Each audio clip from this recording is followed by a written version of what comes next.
Hi, welcome to Subcreation. I'm Nathan, I'm an artist and a designer, and this channel is about creative process. Today I'm going to be continuing work on the betta fish in white charcoal that I started, I think, several streams ago now. So I'll just dive right into that, and I'll talk a little bit about the process as I do it. Let's switch over to this view so you can see the fish there.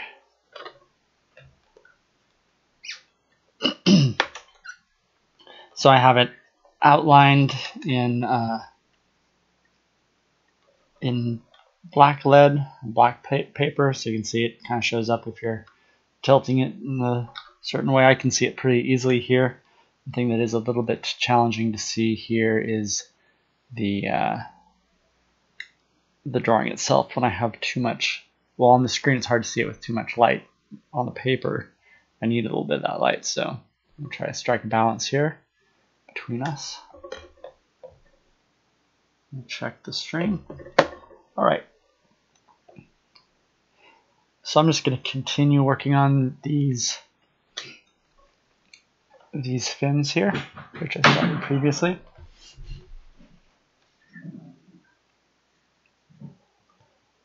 Let's see, right up here there's, trying to see how this, I should need to sharpen my pencil a little bit. Well, you know what, I will throw on some music.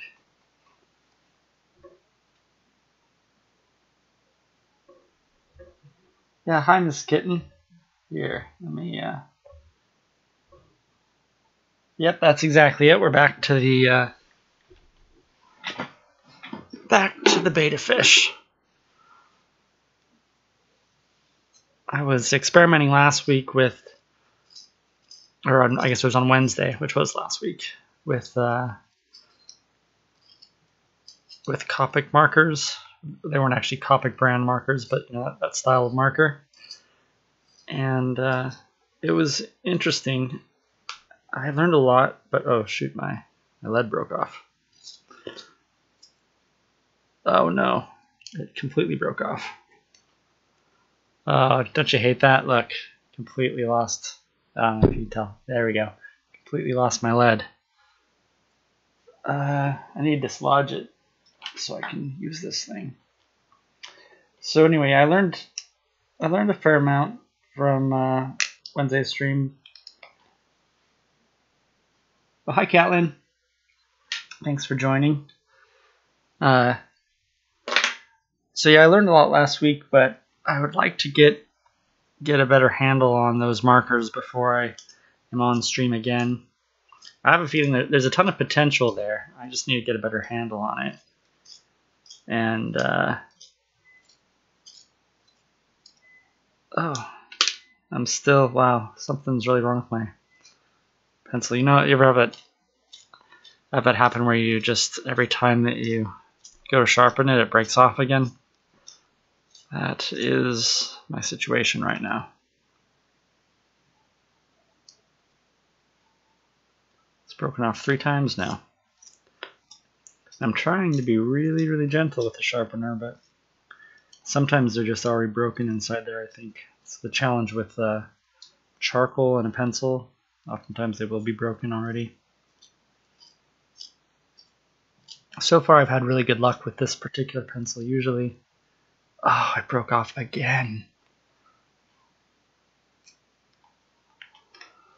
Let's try it again. I'm going to be really gentle. Although I don't think that it's actually that I'm breaking. I think there might already just be broken inside.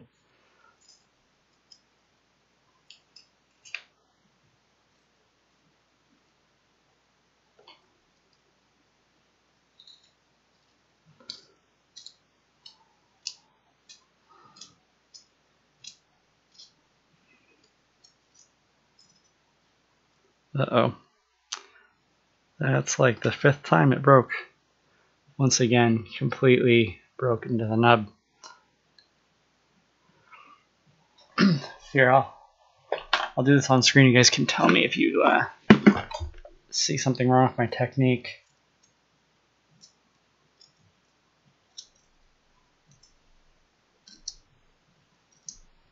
Hey, Dom Kizzle, thanks for joining. Sorry I missed your stream earlier. I saw on Instagram that you'd posted a couple of works that you'd done on stream. It was too bad I've been really busy this week and I wasn't able to catch any streams. Oh, this is looking good. I should maybe give up right now, and not sharpen any further. This is the most charcoal I've had, but I'm very just tempted to just get it sharpened properly because I'm regretting trying to sharpen it because I was so... Oh! Did it again. I don't think I have another white color pencil if I run out of this one.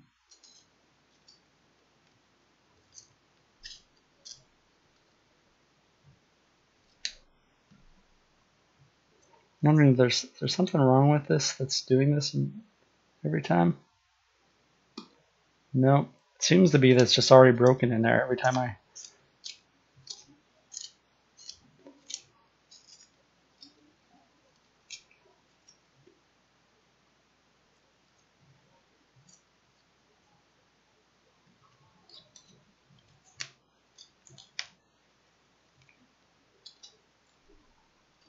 Yeah.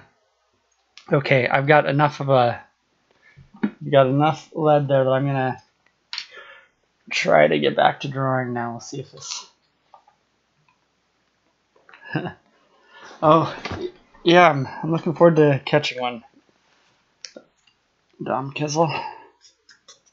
It looks really interesting. So you're doing, were those actually following along with Bob Ross, or are you just doing them in the style of kind of in the style of a Bob Ross painting? They look just amazing. All right, let's see. Try to get that out of the way a little bit. My desk here is just a little bit too small for the stuff I'm trying to fit on here. Actually, if I slide this over, maybe I can make it fit. All right.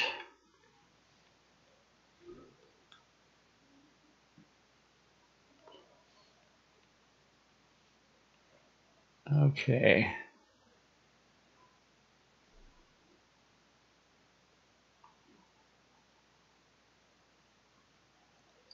Let's see, I'm wondering now that I'm looking at this, if what I'm seeing is, let's see.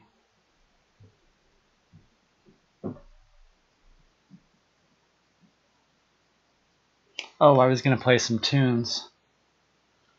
They were Bob Ross episodes, but I didn't follow along. I watched the video, then went for it. Nice.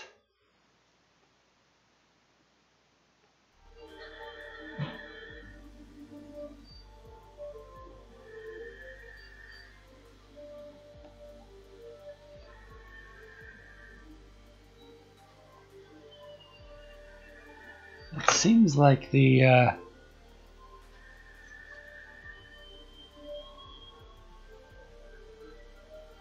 I'm having a hard time picking out the fin that I'm sketching here.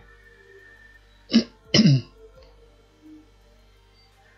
seems a little bit different than... I feel like maybe I didn't quite capture this right. I'm gonna work on the undersketch a little bit because it looks like this is a little off. So how's everybody doing? You guys have a good weekend? We're observing daylight savings time where I'm at, so that's always fun. Being basically an hour late everywhere, or feeling like you're an hour ahead.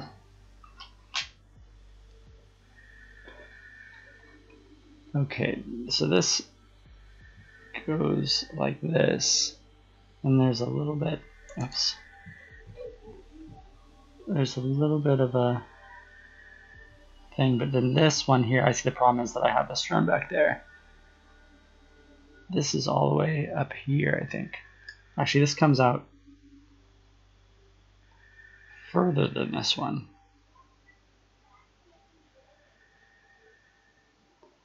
And then there's another one of these.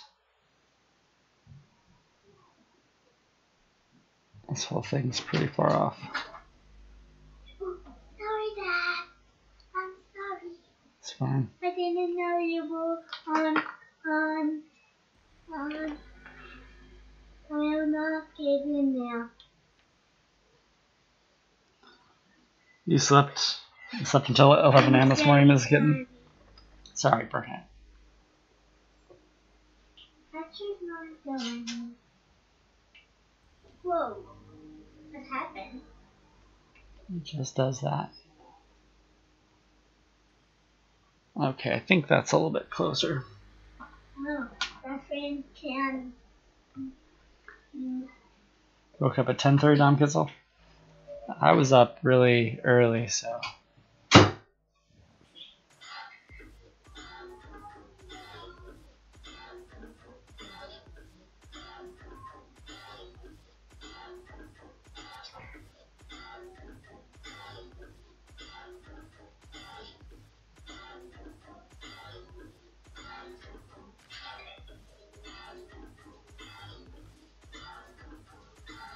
Thought I slept way too late, then remembered daylight savings time. Ah.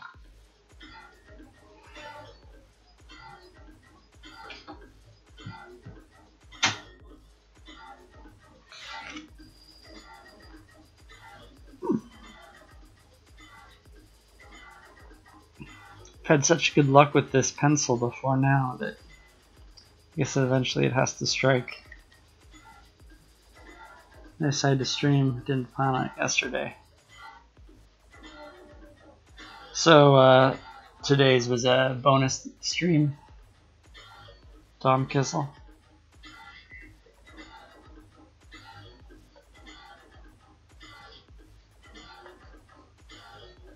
I always call that a bonus stream. If I'm not scheduled to stream, I go ahead and stream anyway.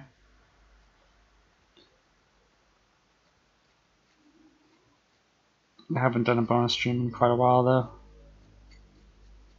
though. My plan is to go to a new schedule where I'm streaming more often, but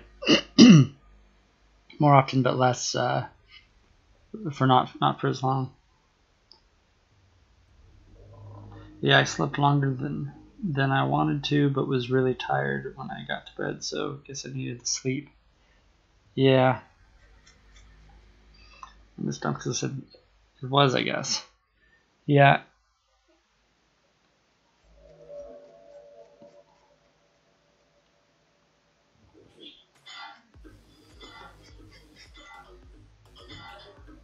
I think it's better to stream often and not to go as long. At least that's the way they try to. If you look at the way the achievements are set up, I think that's what they want us to do. But I'm not totally sure I understand why, because I can definitely see that you get more viewers by streaming for a long time because you can collect them over time. That's why I think people do the 24-hour streams and stuff and such. I don't know why I didn't plan to. I guess I've just got used to not painting frequently. When I first started, I painted multiple times a week. Yeah, that's really been the benefit for me of streaming, is it forces me to sit down and do art when I wouldn't normally otherwise.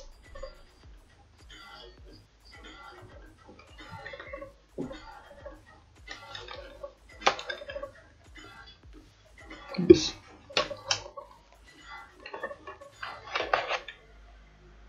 I'm gonna move this off because that's just too hard to keep situated. I'd like to do one of those high-speed, time-lapse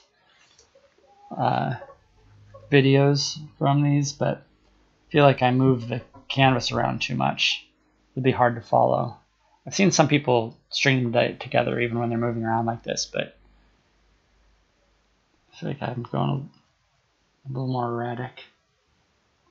About 24-hour streams, that would be a challenge. Yeah, I don't know how people do it. I think they do have, breaks. Like they put up the screen that says that they'll be back. Maybe they're on a timer, so people know when to expect them. Hey, Tiny Pachyderm, how you doing?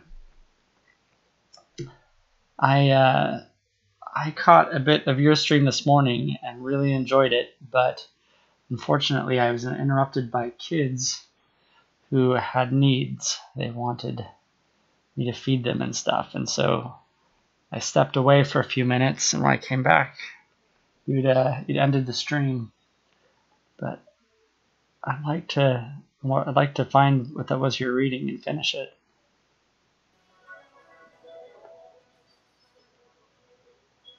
Yeah, that must have been me. I'm sorry I wasn't able to hold the line. It was I was there, and then my kids they pulled me away. I actually really enjoyed it.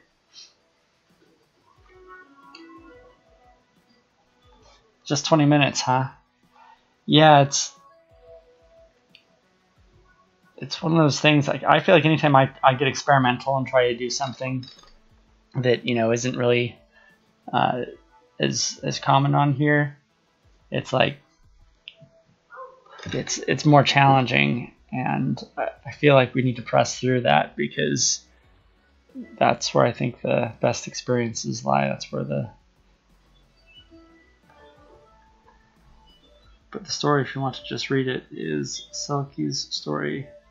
Stories Are for Losers by Sofia Samatar. Yeah, well, if you finish the whole story, I'll just go back and watch it again.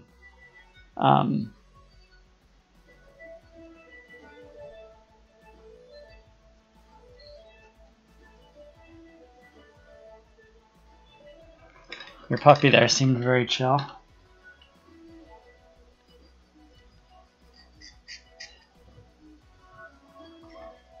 Yeah, I would have said something, but I was kind of indisposed. I had it on and I was able to listen to it, but then I got interrupted, and it was kind of a hard time to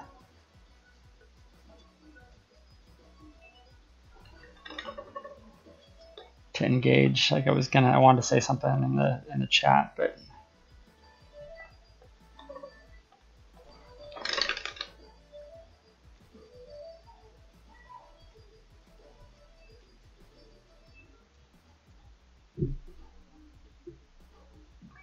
he's chill when we've been home a while, otherwise he's out of control. Haha. Oh yeah.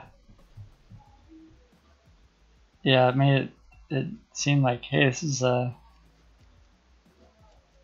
he seemed real.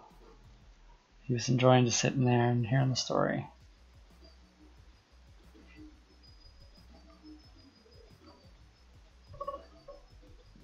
I wish I had a finer tip on this, but I don't dare sharpen it again after what's the word for a pencil sharpening disaster? When you break the lead several times, and I think I took several inches off of it and never got to a good point.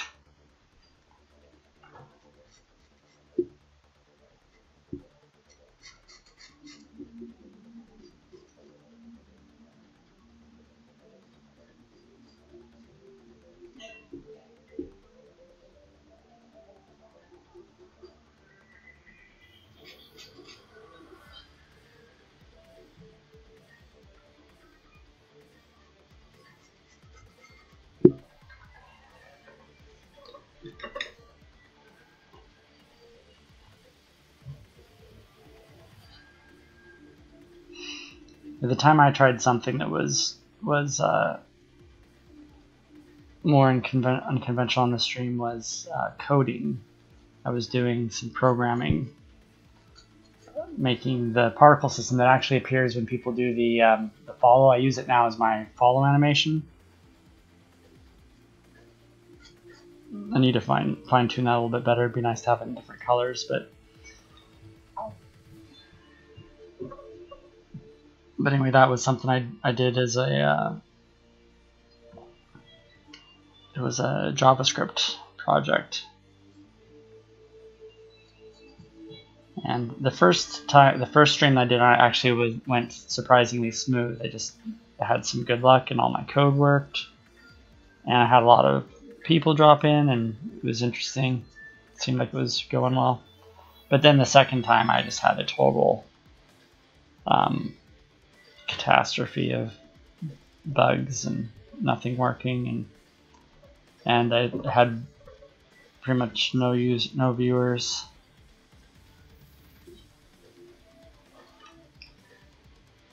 Oh, I forgot to mention, I checked back on one of your saved vids I'd missed, and your starting soon opener is intense and top notch. Oh, thanks very much. That's nice to hear, Brett. I'm about to redo those. I'm hoping to keep the exact same feel, but I'm gonna make a 5-minute one and a it's gonna be a 5-minute one and a 30-second one, because what happens is I sometimes I like to have more time when it's starting, and then sometimes when my stream dies I want to go right back up, but I don't want to go up instantly, because then there's that awkward moment of like, oh, am I back? Are you guys back? What's going on? So I prefer to have like a 30-second thing.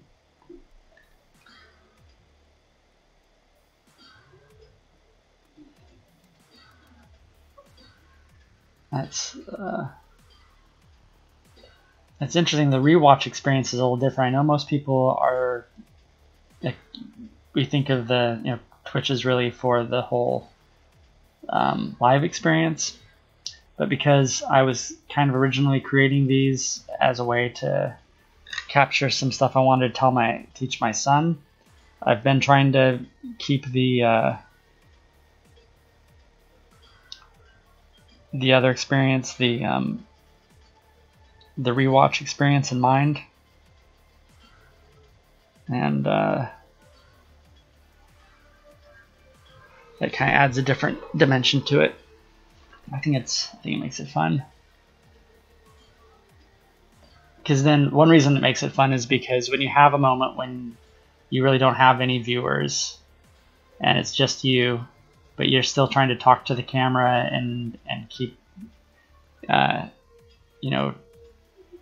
keep on topic and not be reacting to the fact that the stream isn't really happening in the live sense, then what happens is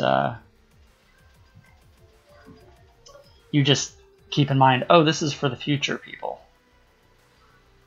And then you're like, oh, okay, well, the future people, that's different. So then you talk to the people who are going to be there in the future instead of feeling foolish talking to no one.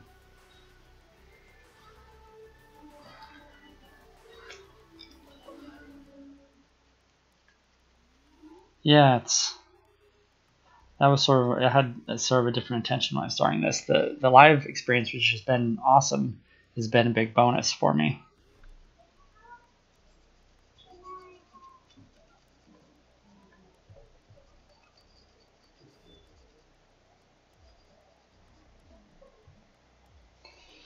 I have definitely introduced some complexity that I don't think exists in there. Let's see, there's 1, 2, 3, 4, 5, 6. No, actually, that's about the right number of them. Maybe it's just the way they're fitting together. It's a little off, a little odd. That's okay.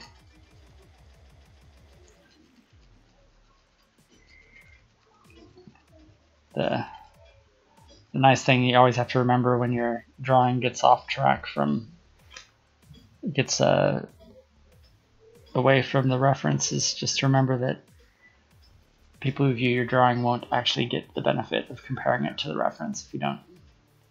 I mean, you guys get to, but I mean, when it's done, people see the piece on its own, so you don't have to worry about it. Basically, when people see your drawing, they see the lines that you show them, and they don't have to see how you varied. So as far as they know, that's where that line was, right?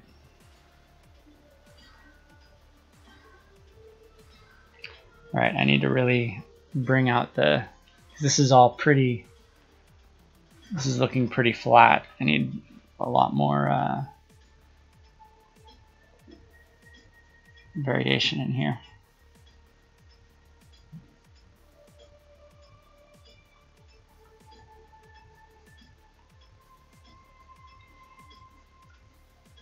I tried something. I was saying before you arrived, Britt, that I was trying something new on Wednesday with Copic markers, and I need to make it to another payday before I can buy some more. They're really expensive, but that's something I want to get more into. I really enjoyed it. Working in full color. It was very similar to, because previously I was doing a series that were you haven't tried out the markers. If you watch, you've probably been seeing who is it? Peppo's been doing a lot with markers lately, and he made it look so easy, which was very deceptive. But it's a lot harder than he makes it look. Of course, he's working all in sort of a very narrow color range, and I did something much more ambitious, which was trying to do a very colorful bird. I've watched a few of his streams, and you're right. Well, yeah, it just bursts stuff out. Yeah, I like watching him work. But I was doing it was like a bird, and I was struggling because there were a lot of dry markers in the set that I had, and I just need to get a little bit more of a handle on it before I try to do it on stream again. Let's see, this needs to be a little bit, this isn't going all the way to black here, it needs to go to a lighter shade.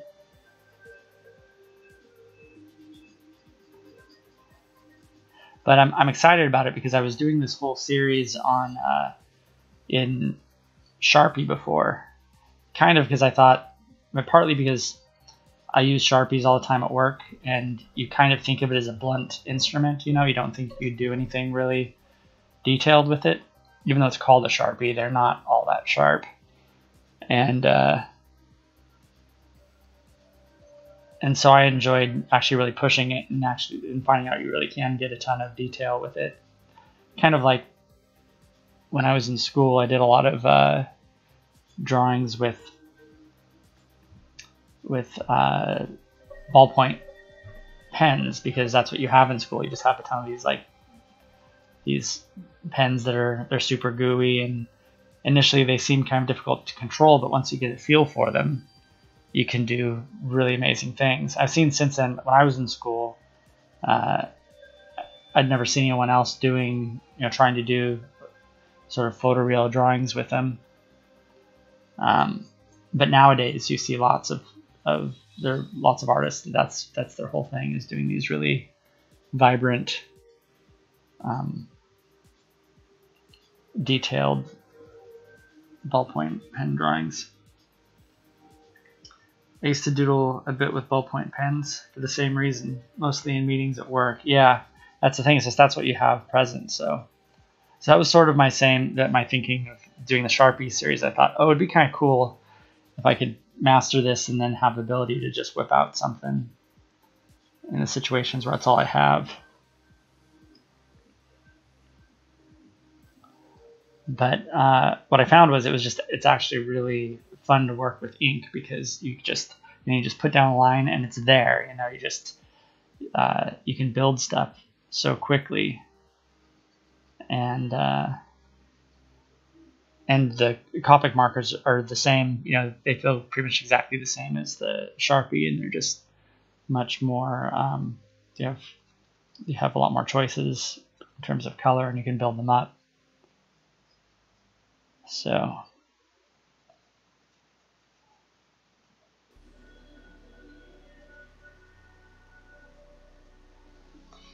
let's see, how is that going? There's just a little bit of a shadow here. It shouldn't go all the way to black though. And likewise here, although it gets pretty dark there, but not totally black, I don't think.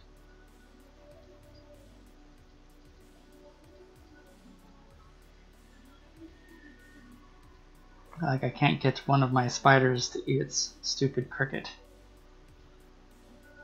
Well, he probably knows what he needs.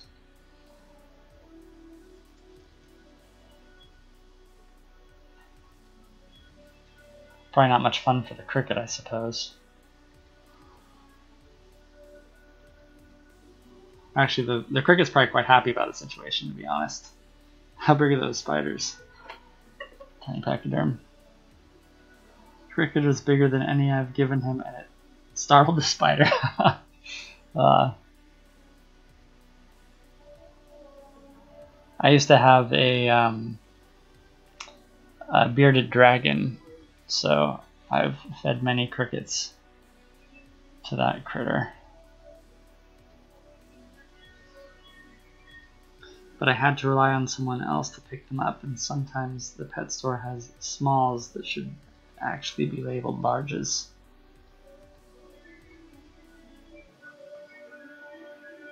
I feel like I'm still not quite reaching the color range.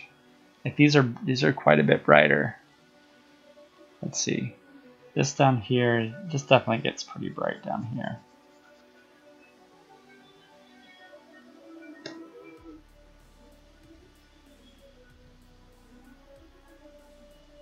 Is Legspan the name of the spider? So you have one named Sling and one named Legspan? Am I reading that right?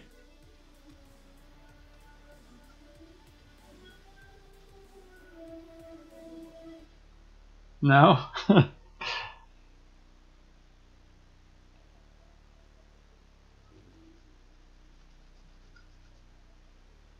One is a sling, spiderling, who has a leg span of a quarter. Okay. One is a spiderling who has a leg span of a quarter.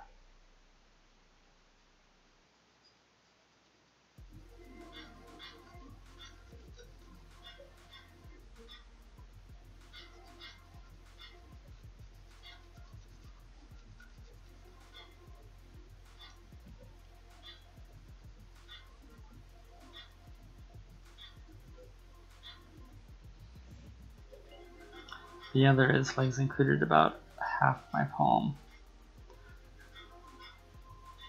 Those sound a little small for tarantulas. Were they tarantulas? I thought I'd heard before that you mentioned that you had tarantulas.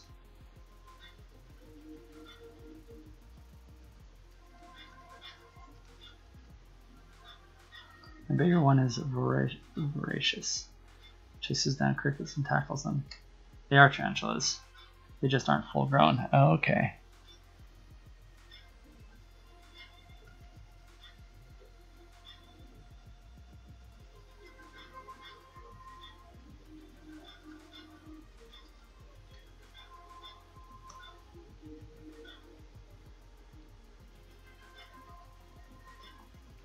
This pencil is really blunt.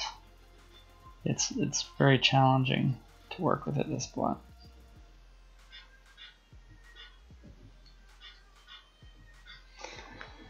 I don't know if I dare though go back into pencil sharpening Mageddon over here. I think I may though.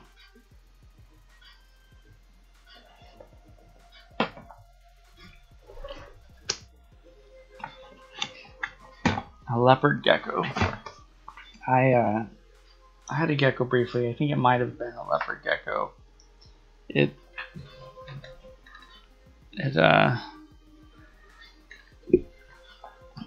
I did not like the setup though. I ended up having to take it back.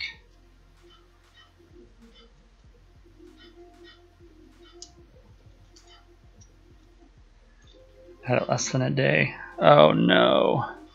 Look at that again. Right back into had such good charcoal pencil luck. Now it's all gone.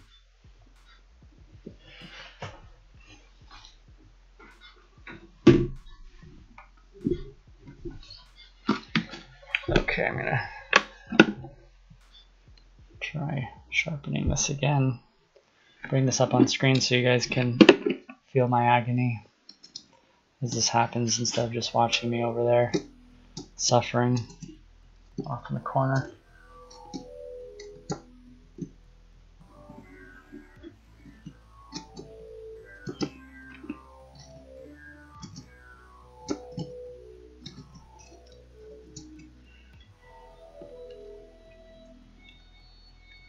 Look it, we're making some progress.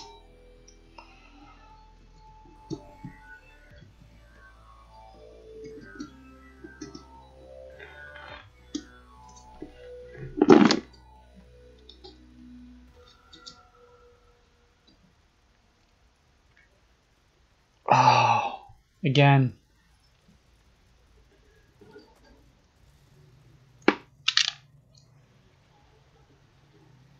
No. Perhaps less pressure. I'm trying to use a soft touch. Let's see. Okay.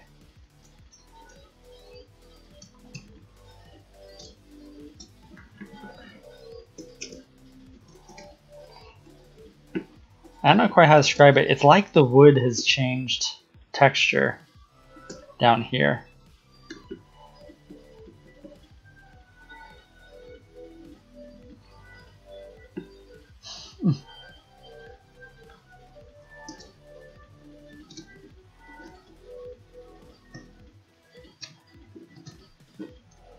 What is an annal? I've not heard of this.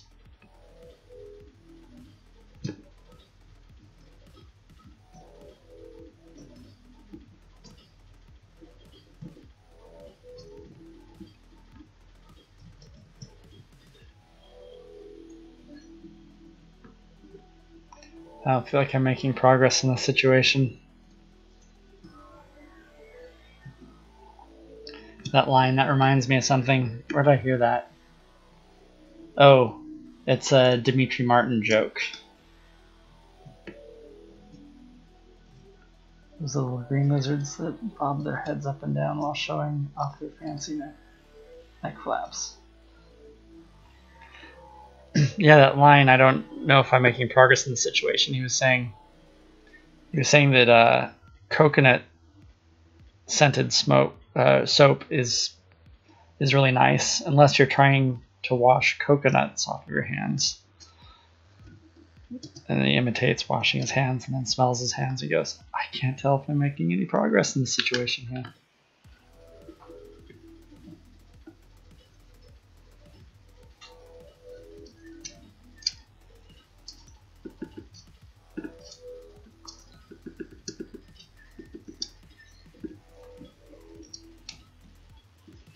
Oh, so annals are a little bit chameleon-like. They have that.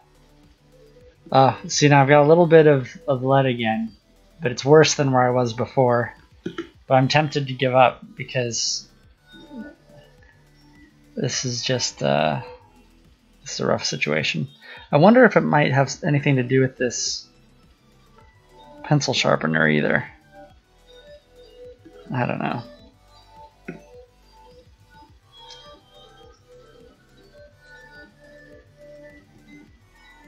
A sanding block? I don't have one of those, but does that work better? You actually know what? You made me just realize I should be using. I have a. I do have an X-Acto knife, and that's the situation I'm in. Is one where I should be using the X-Acto knife for this.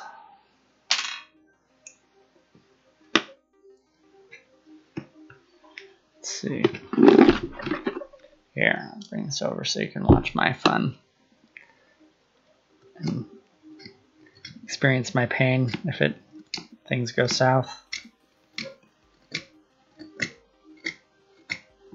Good night, Dom Kizzle. Thanks for dropping in. It's great having you around. I'm looking forward to catching one of your streams. I'll probably go and watch one of the old ones because I believe in the video on demand experience on here.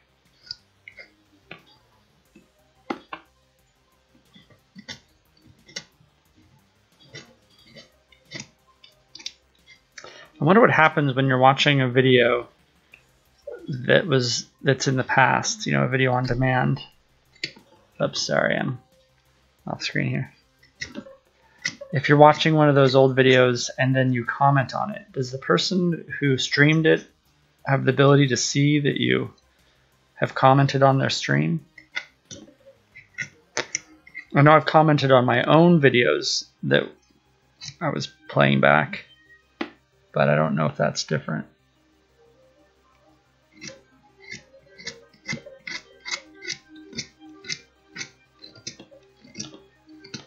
Yeah, I think this is working better. So there might have been something about the sharpener that was doing that whole thing. Now I just need to figure out how to get this down to I actually need to get down to a good point. There we go. We exposed enough lead that I can now sharpen.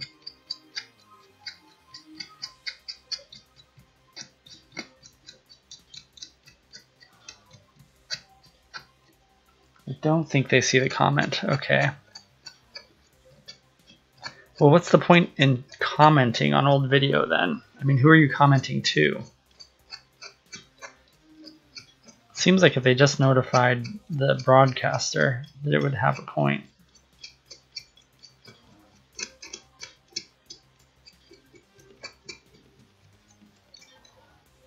Oh, other people are presently chatting with you. Yeah, but what are the odds of multiple people being in the same old video?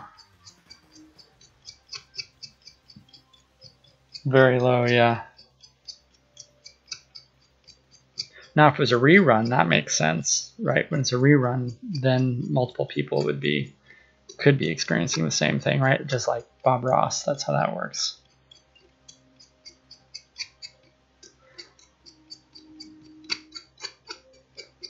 Okay, I think this is gonna have to do. It's still not as sharp as I would like. Let's see, I could probably get it a little bit better on just one side, at least.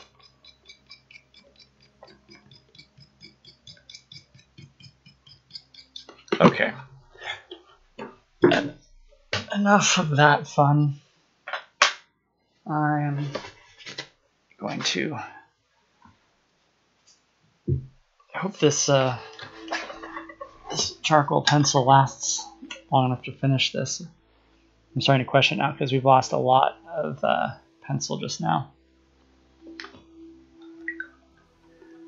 But it's easier to leave the chat box and the program code extra stuff to remove the chat room from an old video. Oh yeah, I see what you're saying. So basically it's lazy programming. Makes sense. I work in software, so I can see that. It'd be like,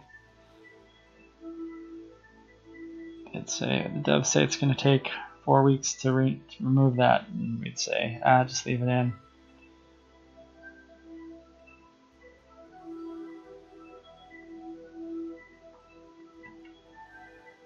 Still, it'd be nice if they did something to make it, if they could figure out a way to bring it to life.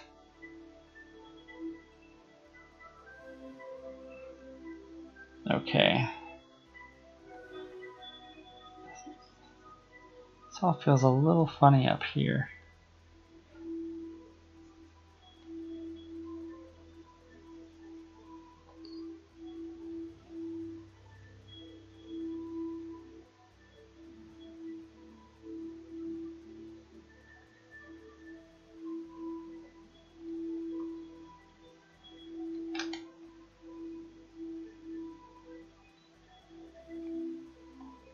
Oops, getting off the screen.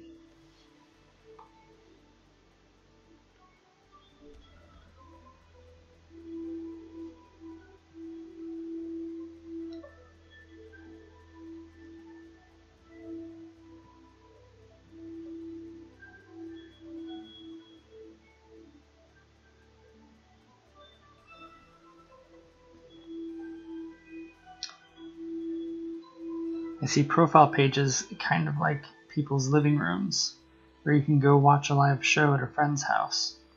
Or you can put on a rerun, but other people are only going to show up to the living room if it's a live show. It's a living room. Go to a live show at a friend's house.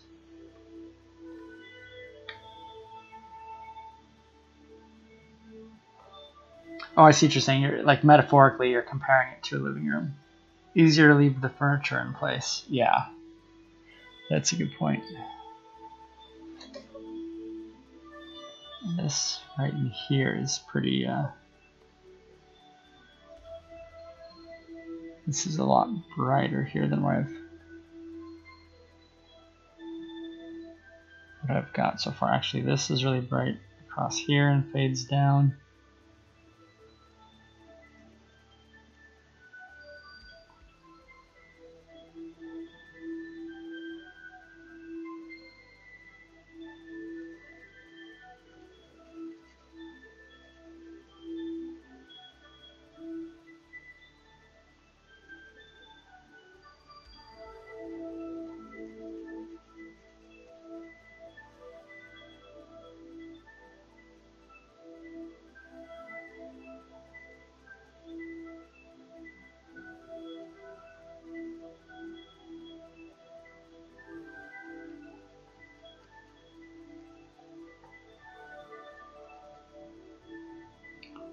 This is still going too dark in here.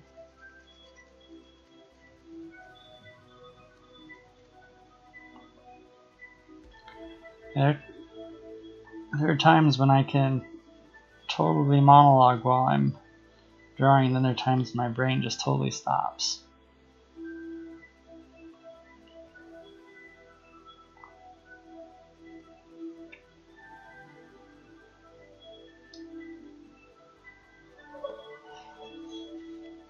There we go. That's getting more into the range I'm trying to get to.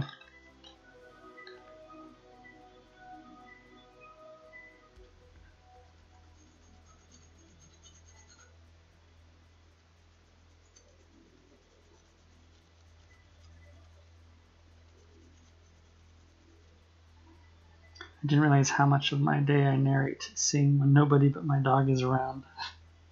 You narrate sing? You mean you describe what's going on in song form, kind of like a musical? Till I started streaming and I'm more aware of other people are watching me. Exactly. That I sing, song, narrate what I'm doing.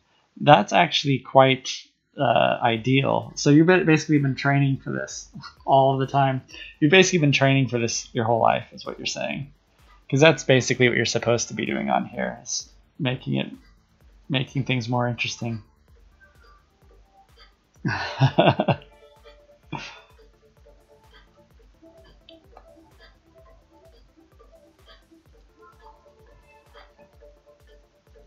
Yeah, I have a lot of ideas for things that I want to try in the future to try to make the streams more interesting, try different formats and stuff. I've watched a few different streamers who do different things that I think could be built on. Like in the morning, I think she's in Europe somewhere. There's a streamer named Maddie who does these digital landscape portraits. At least that's what she was doing when I was watching her. I think more recently I saw she was doing something else. But anyway, she engages her audience a lot and has people kind of help her pick reference, and she runs polls and stuff. And she also does sort of similar to part of my goal in this is to sort of document the process and to talk about creative process and to learn from other people about their creative process. And that's something that she does. She talks on her stream about it. So I was thinking finding ways to do more interactive things for the audience would be cool. Like I recently discovered, what's his name? I paint creatures. He does some really interesting, engaging things with the audience where when you follow, he gives you instructions, kind of a format of things he wants you to pick out to describe a creature, and then he draws a creature. He has it to what he calls as his Creaturepedia. And it's actually pretty engaging. It's really fun. I'm doing an interactive project. Oh yeah, no, you said no, not critter art. No, I know critter art too. I really enjoy critter art stream. But no, this is another person whose thing is creatures. I paint creatures.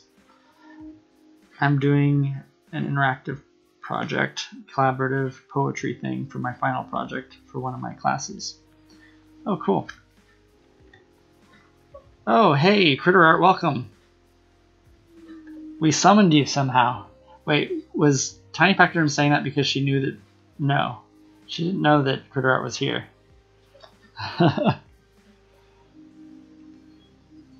I was actually just talking about I paint creatures. I don't know if you've seen his stream.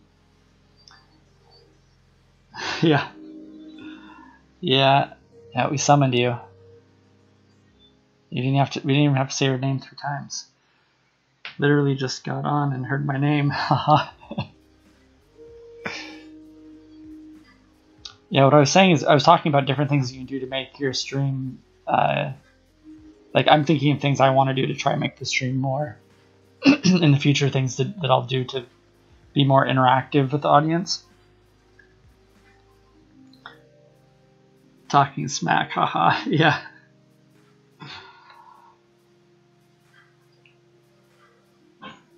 And I brought up, well, there's actually 2 reasons I bring up I paint creatures. One is because he does this thing where he engages the audience to sort of collaborate with him on a creature that he designs, where when somebody joins new, he gives them this template to fill out to describe a creature, and then he creates this creature in what he calls his Creaturepedia. But the other thing he does that is really interesting is he does these. He was like, "No, not that critter drawer." No, that is not what I said. I have witnesses.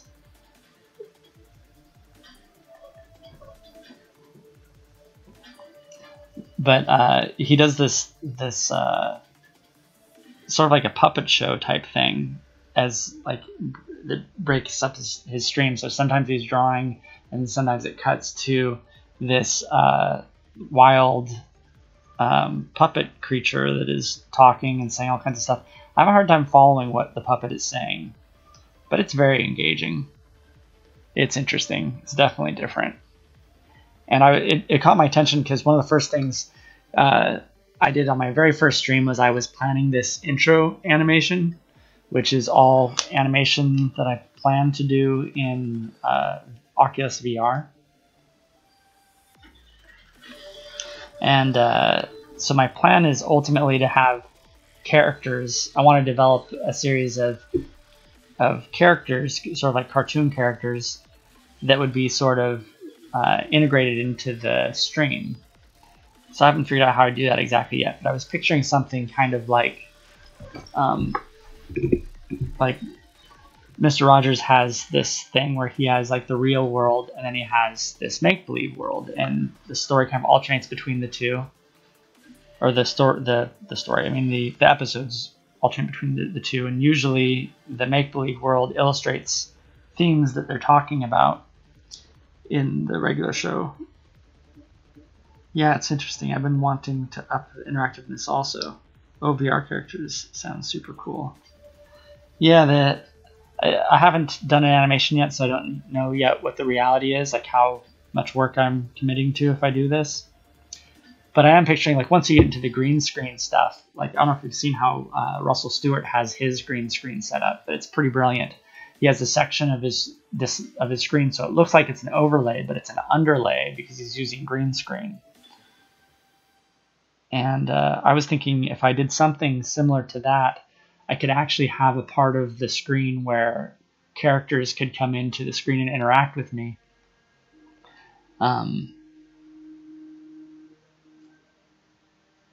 And I could actually be in front of them. Could be interesting. Some fun stuff to experiment with. Of course, in my imagination, everything's always amazing. Reality is always, you have to. That's actually an important principle to remember in art, is that things always look better in your imagination, and the limitations of reality, as you're doing art, the experience that you're having as an artist is going to be nothing like what people who experience your art have, because you have the vision in your head of the amazing thing. You can see the North Star, you see the vision, you know what you want it to look like.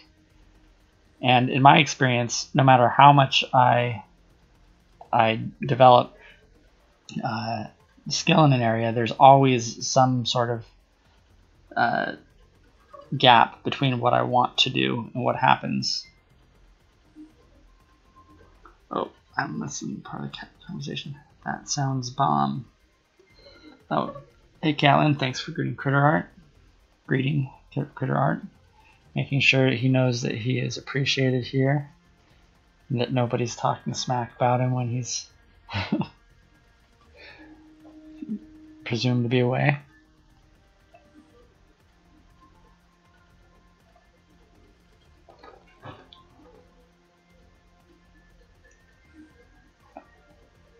When I look at this, it just seems like I'm missing. Maybe it's just, I don't know. Does this get brighter than this? Maybe a little bit. I feel like it's not quite getting bright enough in certain places.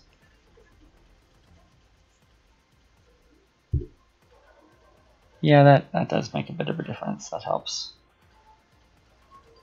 I know you weren't talking smack, but you were just about to.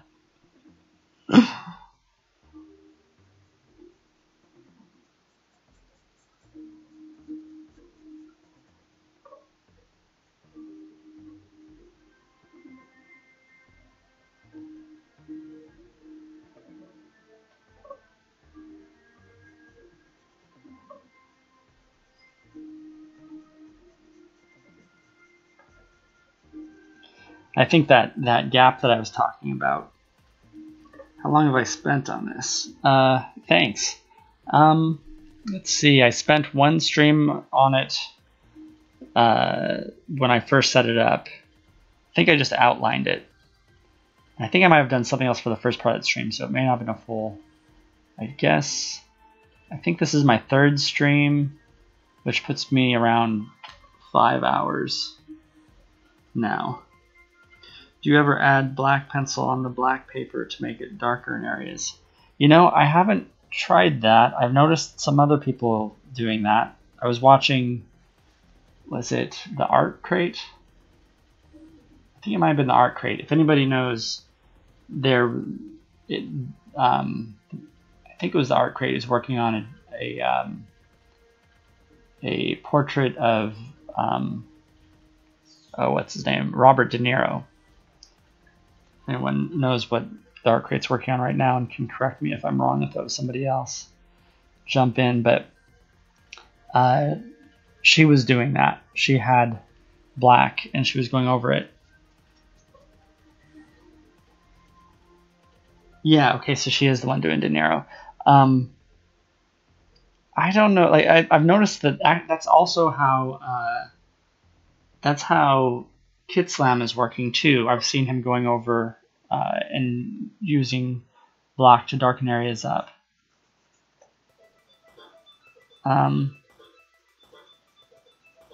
I should give it a try. I'm a little afraid to. My instinct is that they would mix and you'd end up with like getting, I don't know. I have an eraser that I use quite a bit. So I can kind of pull it back. But that's not the same as being able to go in and get some dark areas in there. So yeah, I have to admit I'm a little ignorant about that technique. I've seen it and it seems like it works really well. But I have not tried it, so I really should give it a shot.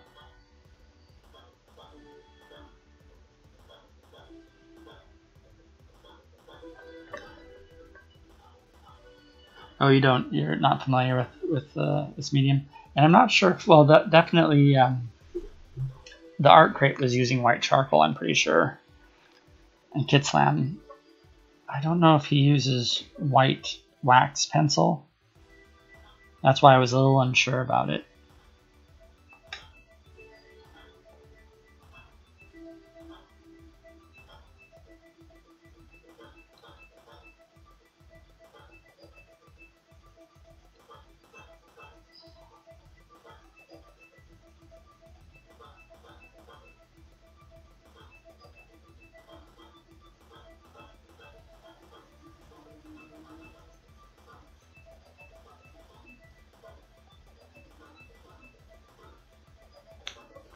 Let's see how that's going. Oh, that helped. Those two lines there helped.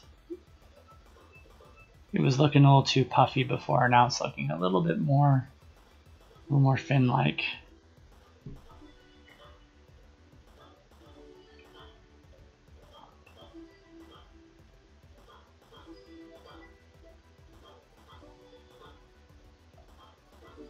Yeah, so I was saying, I think the that delta I was talking about that you experience as an artist, you have this picture in your head, and then the reality that you produce is always a little different, and so you have to know how to deal with that delta, and not. It's important to remember that's not what your viewer is experiencing when they see your art.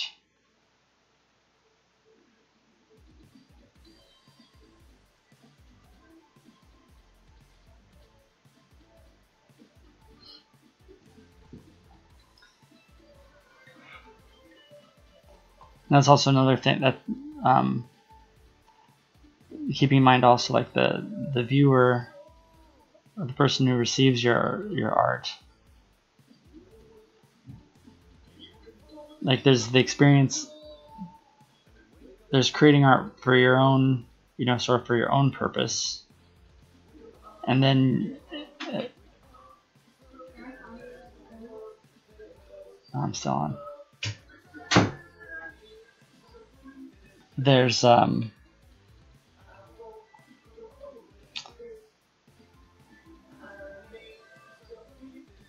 the thing I'm trying to say about that is that, like, remembering that if you're creating something for somebody else's experience, that's very different than the experience you're having making the art, or the experience that you have viewing art that you've made. It's a very fundamental difference. I think it's an important stage to kind of reach as an artist to understand that, because I think everyone kind of starts out making art for themselves, and it's a different level to reach when you're able to create for your audience and understand that their experience is different than yours.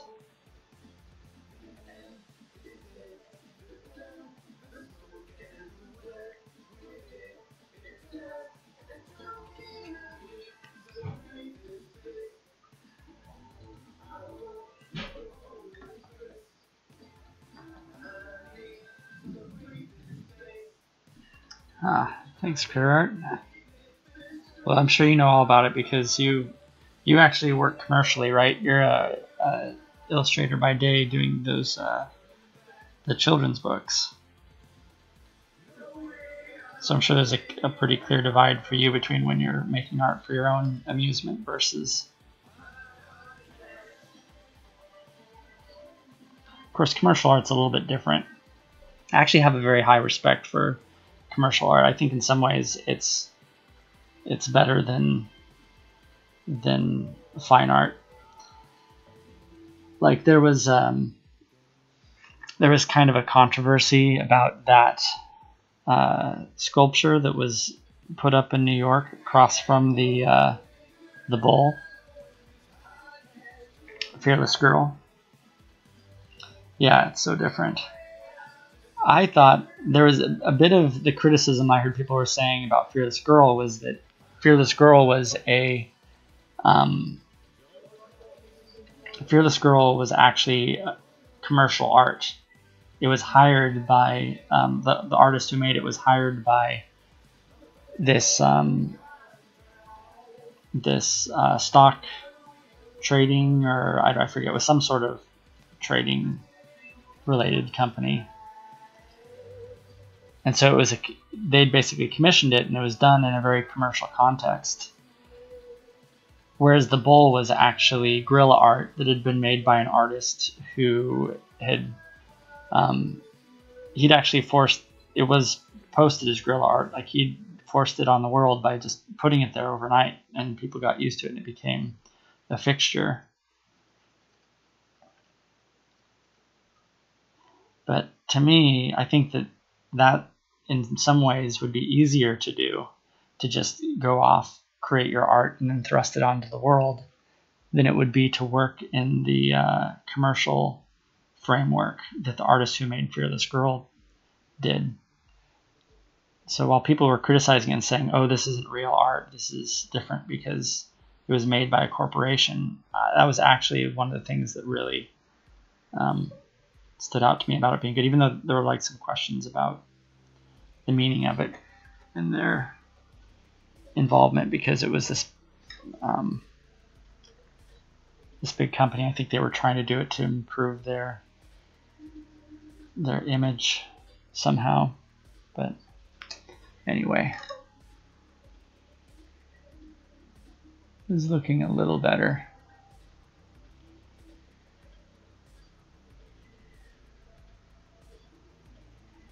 That kind of goes to like what I was saying about how your viewer doesn't see the reference photo, so they're not going to be judging your accuracy the way you are.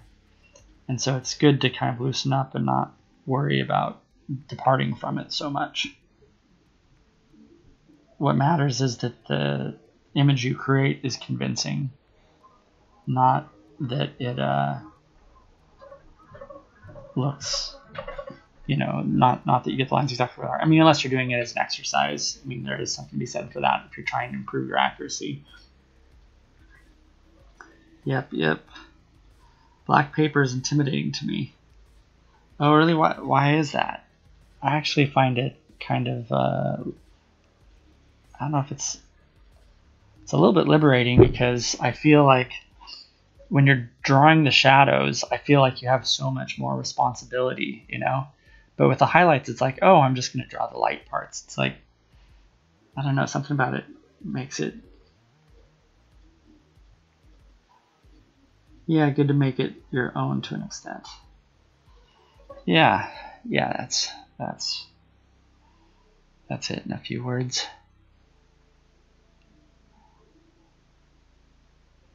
Okay.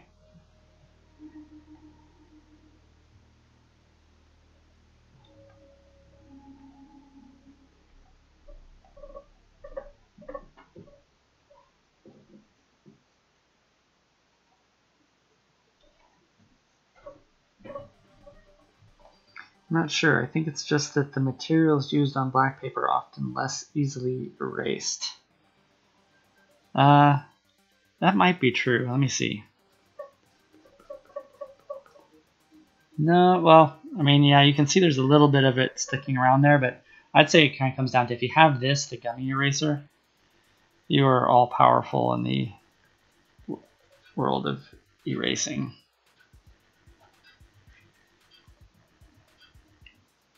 Although I have to admit that after Sharpener Mageddon that we went through earlier, I could be convinced that I'm wrong about. I may have just had good luck so far. I did, what was it, 3 other drawings so far and didn't have that problem.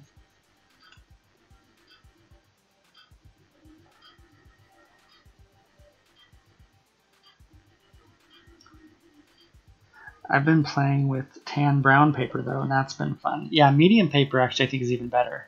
I have some medium paper and I'd like to get into using that soon.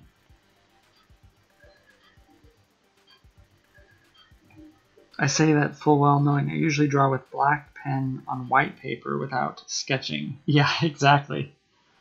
Tan brown midtones is my favorite. Yeah, for sure.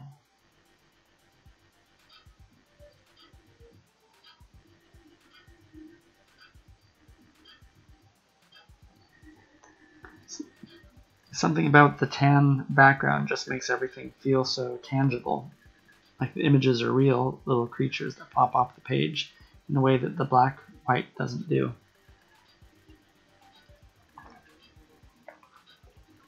Yeah, I see that. Let's see over here.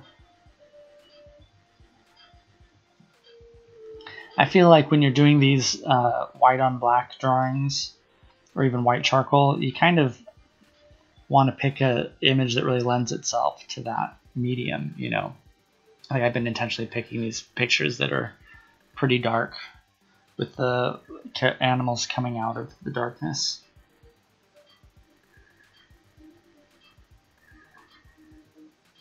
Not like realism. Like the black white I think reminds me that it's a drawing. I don't know. Okay, you guys, I gotta hit the sack early tonight. 2 kids' birthdays this weekend ruined me. Oh, wow. Hats off to you there. Salute. Keep up the great work, Sub. Thanks, Critter Art. Appreciate your support. Thank you for dropping in. Good night, Critter Art. Get some rest. You need it. I know how that is.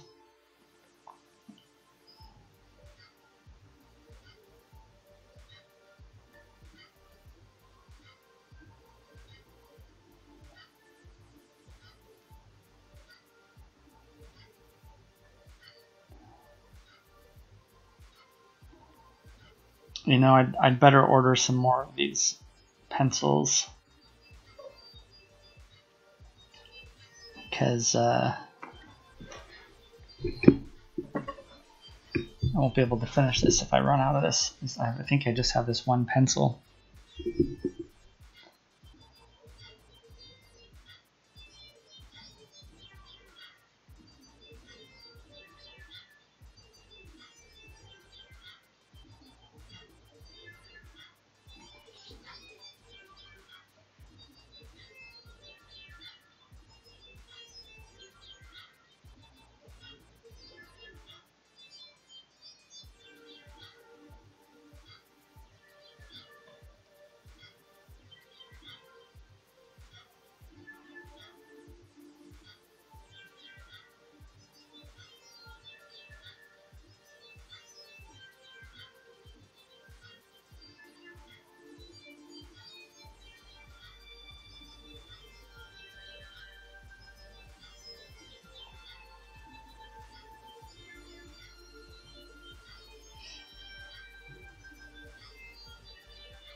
I think that the gap I was describing between your vision and what happens, I think it is reduced when you really have a lot of experience in a medium.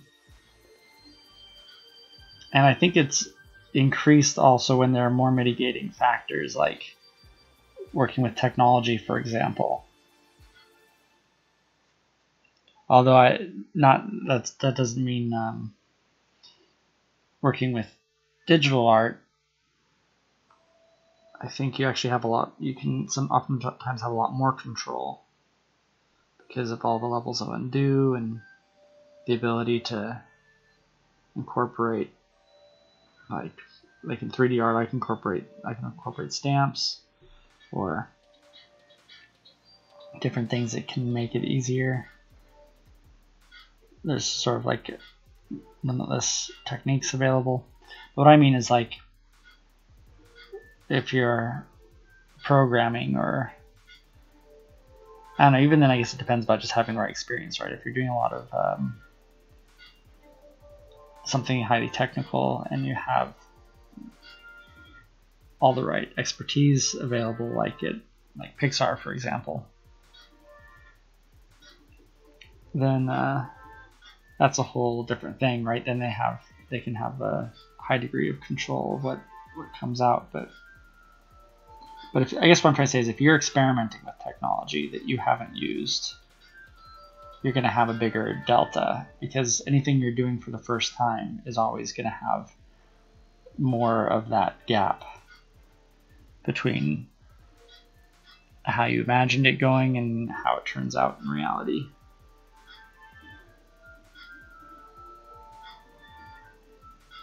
And if you're growing and pushing yourself as an artist, you're gonna be charging for that gap often, right? You're gonna be trying to bring yourself to that place where you're doing something that you haven't done before, and you're pushing yourself and trying new things. So you'll experience that gap more the more that you're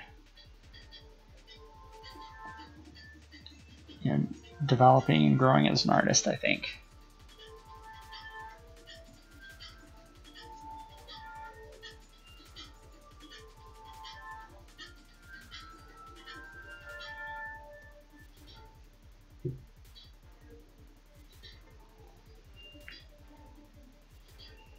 Let's see. Seems like this is too far over.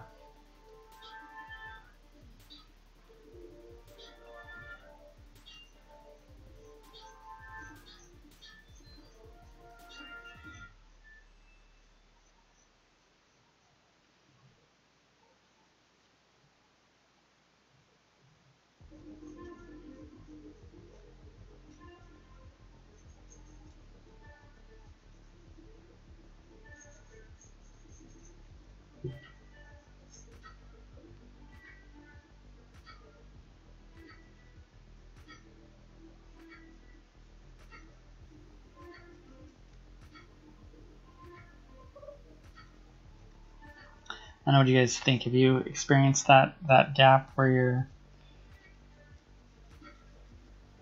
creating art and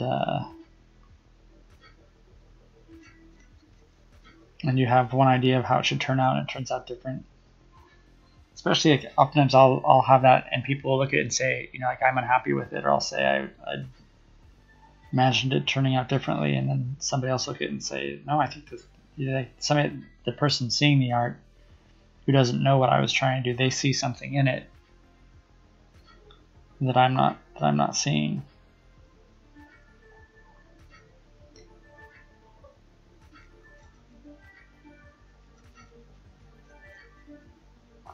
Sometimes things turn out differently and it works, but most of the time when it turns out differently, I get annoyed and throw it in the trash. Yeah.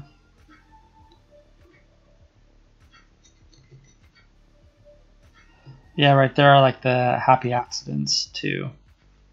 But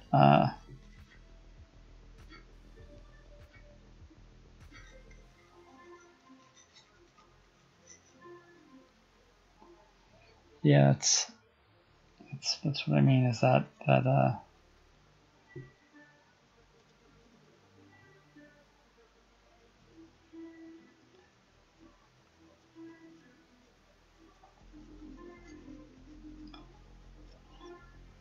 I feel like pretty much everything that I do has that gap, though.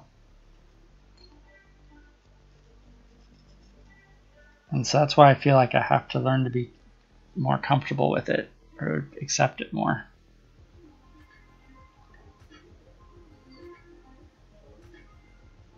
Because the alternative would be to give up on art, right?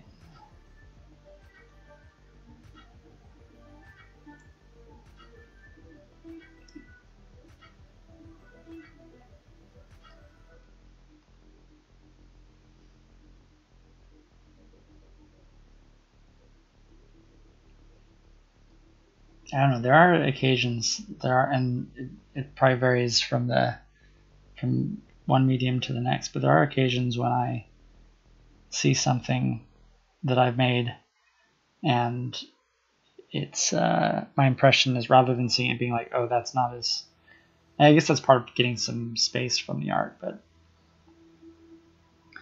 I'm trying to embrace the learning process and let's see what happens attitude.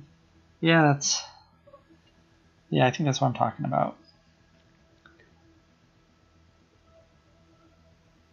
But there are times when it happens more, I think, with writing music or writing stories. I'll read a story that I wrote a long time ago and I'll forget, I get to place the point where I forget the story. I've forgotten the words or what happens in the story, and I experience it like I'm experiencing it, really as a reader for the first time. And that is a very, very different experience.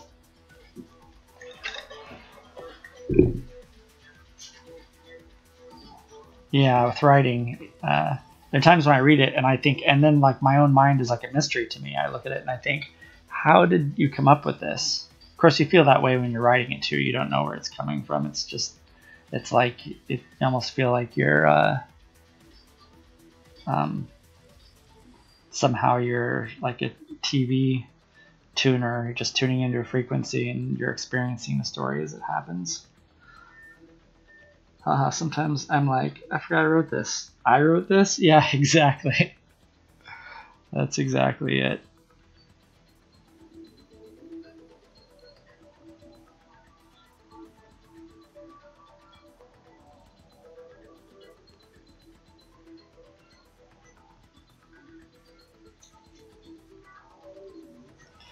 Although it's still not exactly the same thing as experiencing it the way a viewer read it. Like I had some story that was posted on.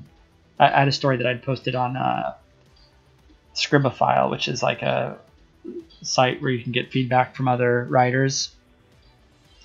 And I'd shared this story that, to me, it was intended to be, I was going for like subtlety. Like I wanted to leave a lot for the reader to kind of fill in.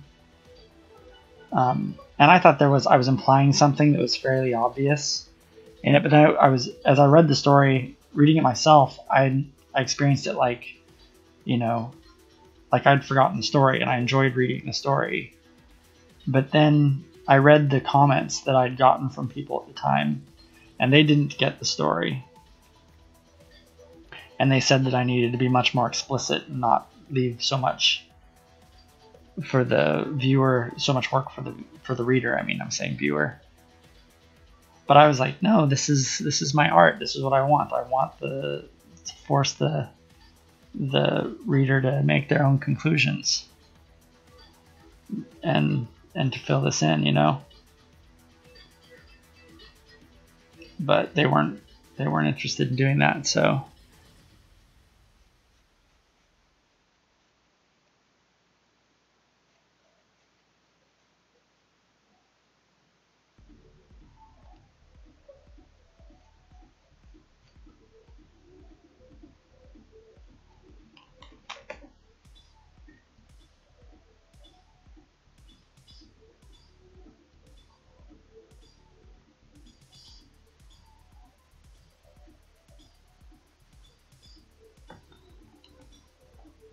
I forget, do you have pets? I do not have pets currently.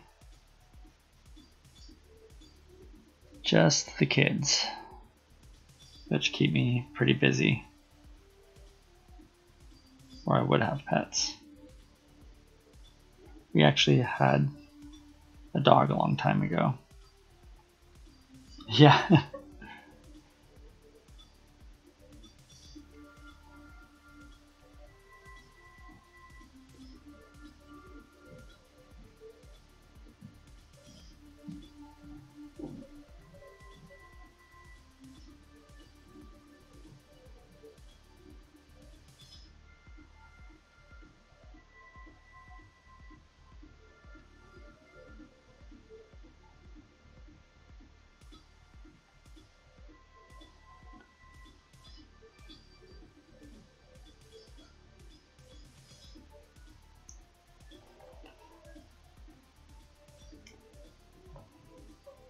I was going to ask for a pet photo so I can cartoonize them. Oh, that's right, you're doing those pet cartoons. Those are cool.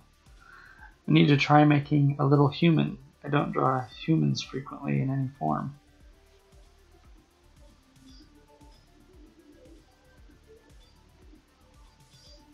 So you're looking for reference photos?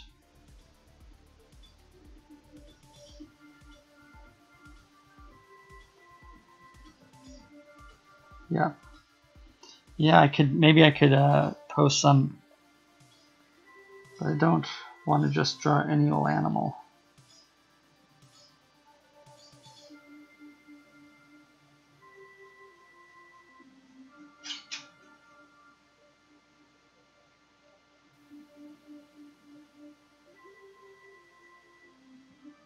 I want to make them for people who know, I know who will enjoy them. Oh, that's cool.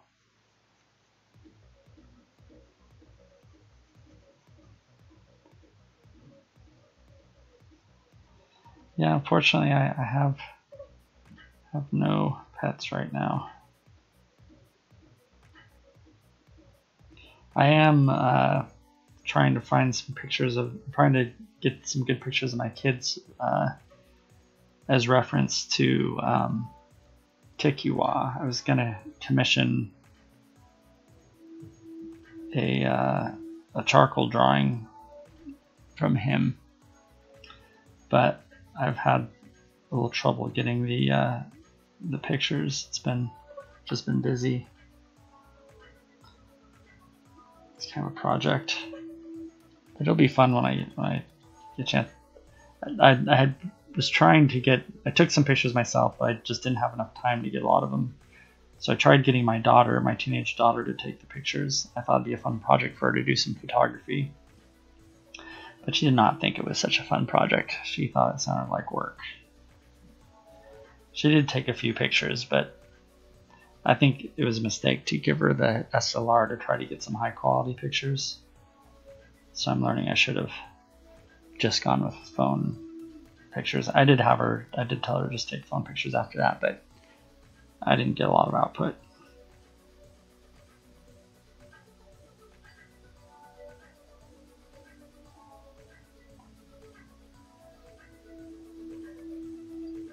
Oops, I'm off screen. Drawing off screen. Like a noob.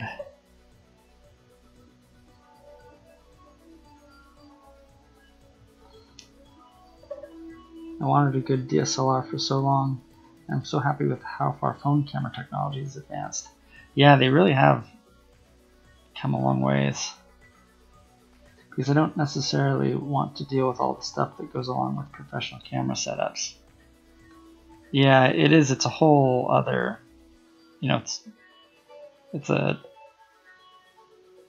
like a whole profession. You could dive into it. You could go into that space learning about photography with cameras and like lenses and lighting, and there's so much to it. That's another place where there's this, gap between what you see and what you get on film. And learning how to predict where you'll have that gap and where sometimes film actually makes things look better. That's really the whole art of photography. I got pretty deep into it for a while, so I feel like I'm kind of wasting some of my efforts by not doing more with it.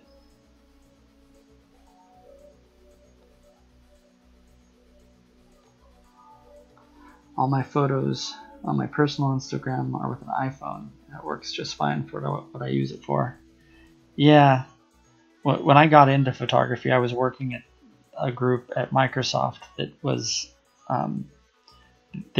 had previously been focusing on all the photography software for Microsoft. So there were a lot of photographers there in that group.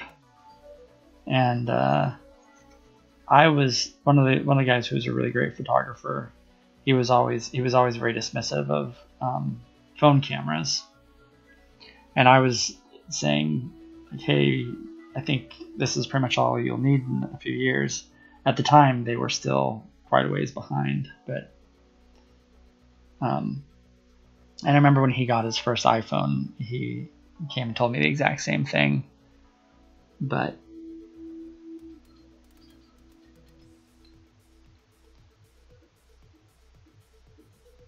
there's still a lot to a camera, the control that you have with a DSLR that is, can't really be compared with the phone. Although, not with that portrait mode.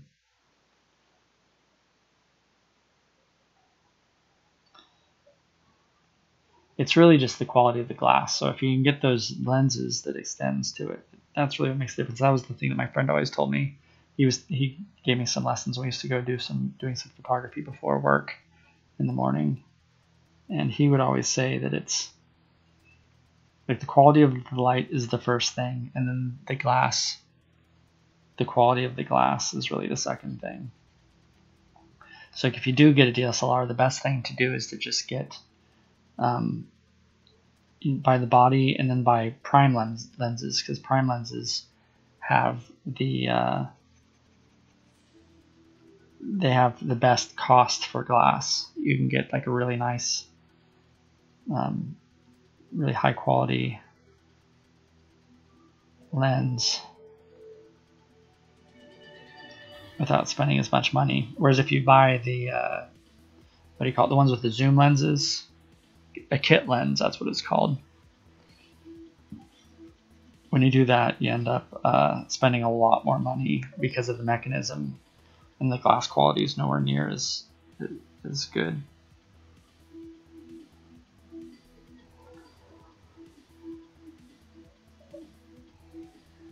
I've used some little lens kits on my phone.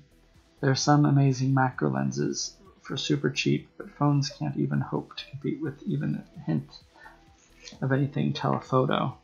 Yeah, that's where it gets really nice, is when you have the really long lenses.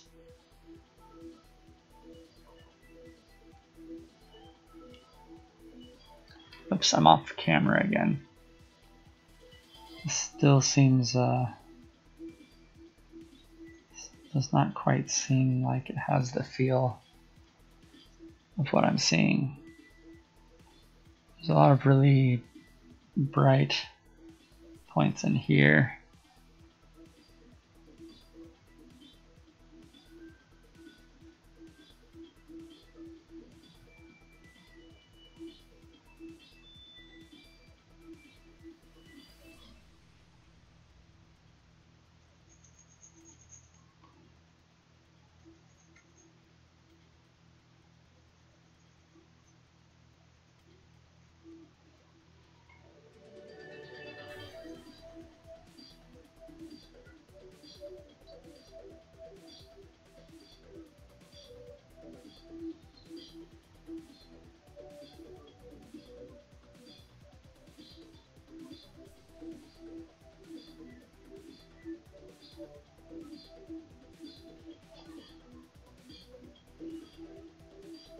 Okay, then this line over here, this is probably the brightest part. This little underlight that happens.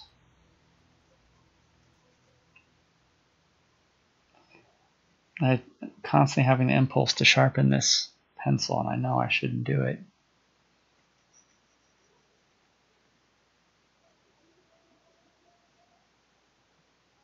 Resisting the urge to sharpen this thing.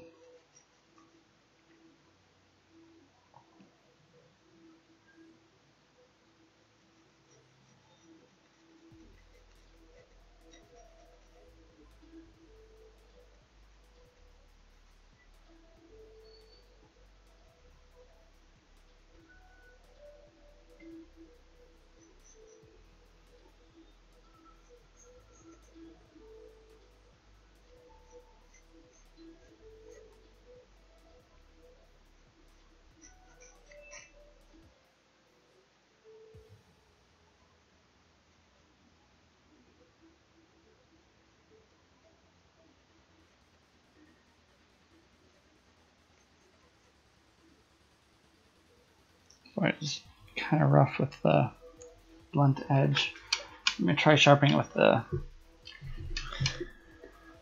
with my X-Acto knife here for a bit.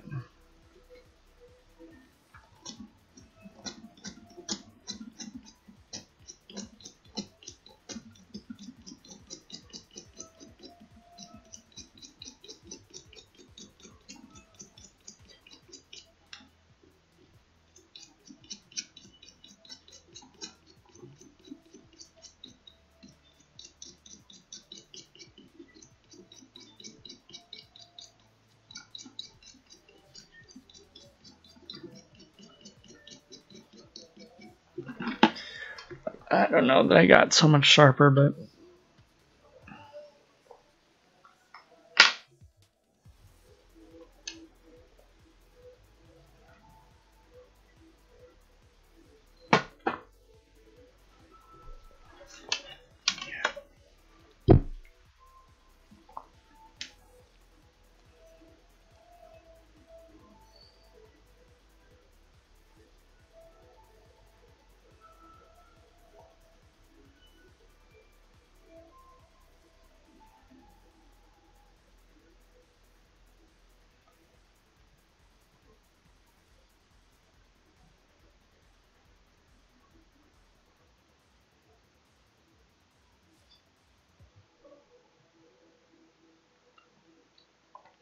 this is Kitten. I'm off to bed.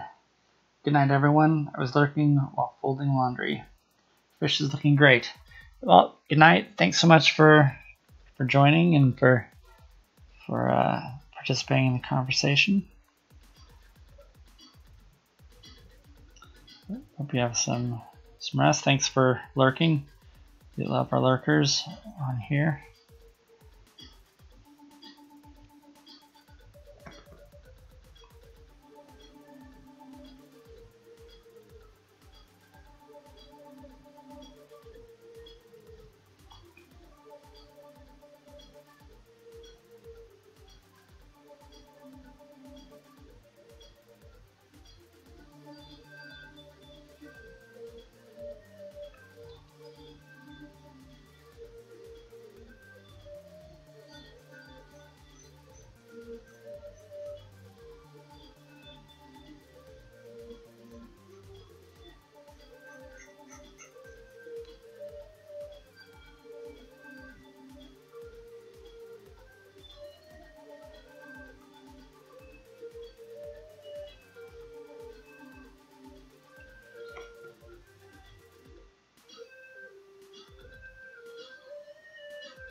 Yeah, I'd like to talk to one of those charcoal artists that do use the black and the white.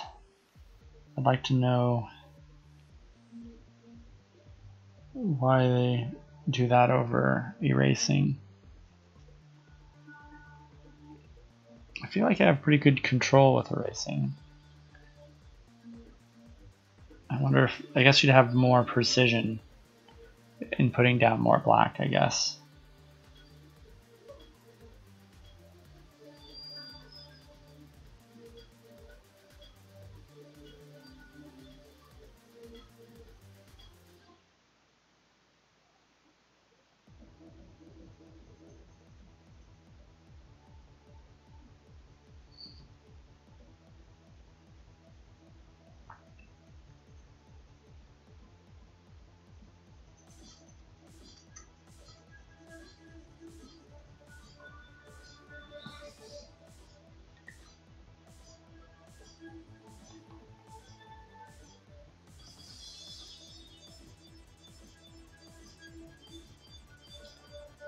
So I think this up here is the one where it gets really bright.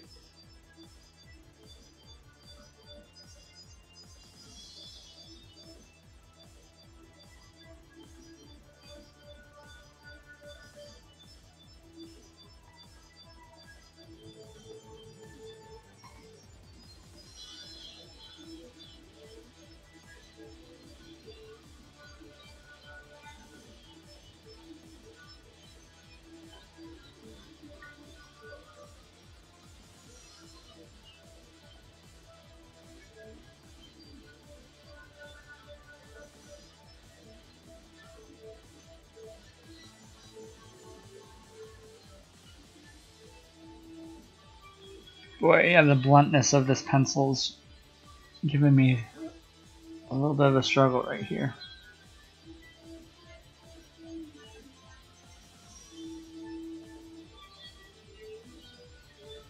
Fortunately, the eraser is pretty good, but I've got to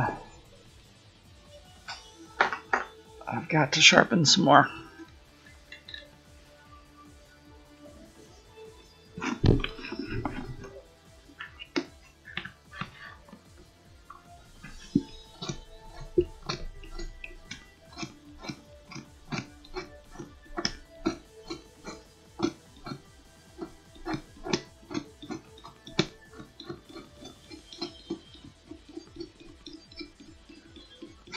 Shoop, shoop.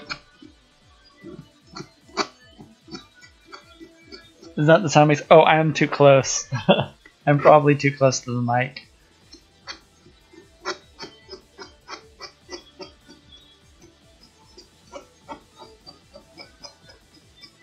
Okay. Just realized I have the mic right there.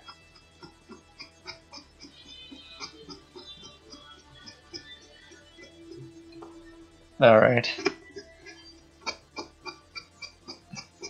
We need some way of sending good thoughts to the sharpening process so that it doesn't break off again.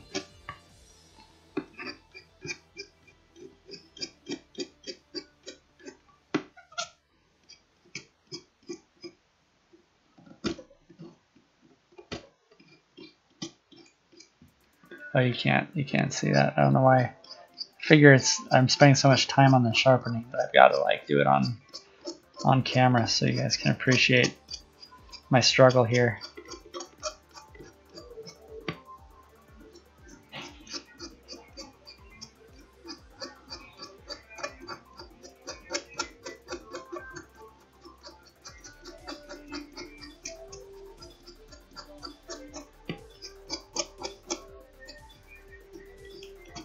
I must resist the urge to just use the sharpener, which can give you such a nice, perfect point when it works, but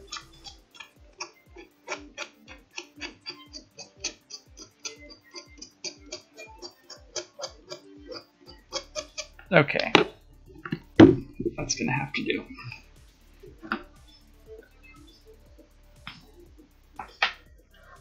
All right.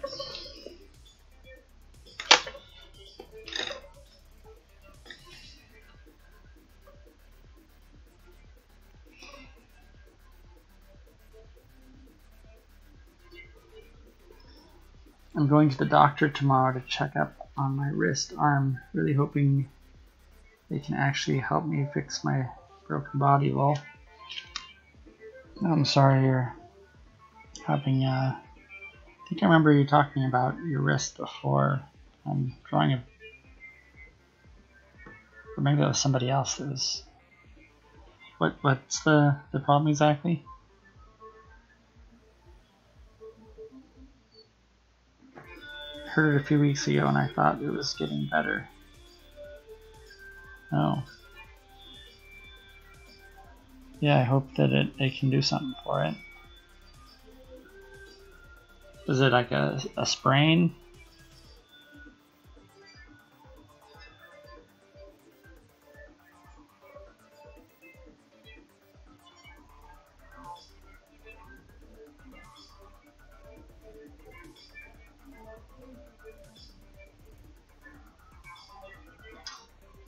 But it plateaued, and now I get some tingling on the back of my hand along with the soreness around other parts of my arm.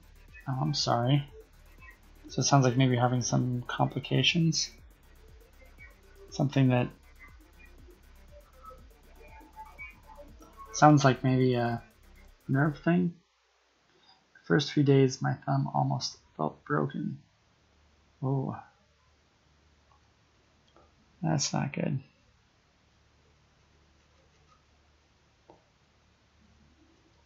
And did you have it seen then? I'm forgetting to say.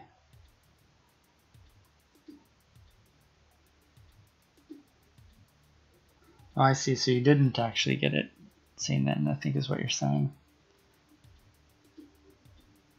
De Quervain tenosynovitis was first diagnosis, but oh, so you did go, but they didn't really address my other wrist pressure discomfort since it was secondary to the pain. Oh no. Now the pain is almost gone, but pressure and stiffness is still present, and now I have tingling on top of that. Oh. Yeah, the tingling would really worry me.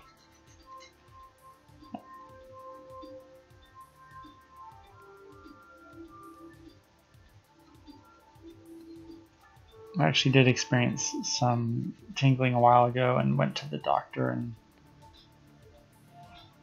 they said it was carpal tunnel in my case.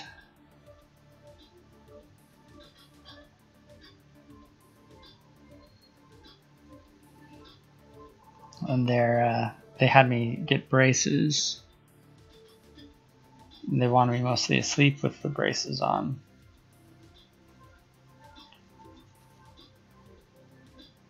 But their main advice was, the thing that was aggravating it was that I was practicing speed solving the Rubik's Cube a lot at the time. So their main diagnosis was that I needed to, their main advice was to stop solving the cube for a while. So I took a break from that. It was kind of a bummer.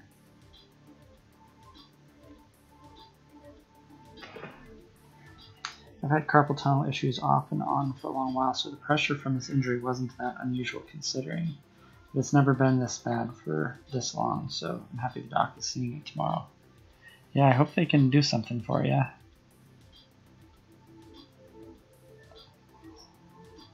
Stuff with the hands, that can be pretty scary. Got hurt at work carrying something and tripped, which yanked my thumb, wrist, in a really odd way. Oh no.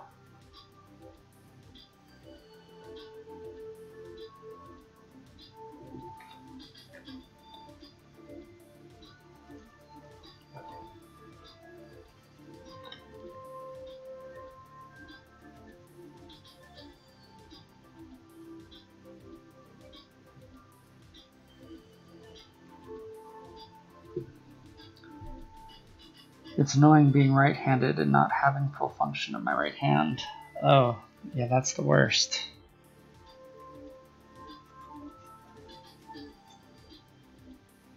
Yeah, that's serious. Yeah, like I was saying, it's scary when something happens with your hands because you realize how much you rely on them for everything.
Seems like something that your employer should be liable for.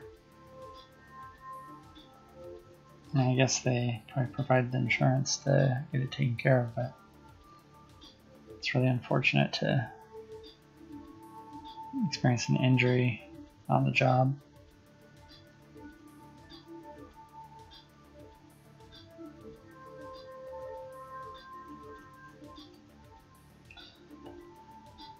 Yeah, that's been a whole thing too. They were supposed to complete a form within 5 days of me reporting, but nobody was following up. It took them over a month. Oh, that's not cool.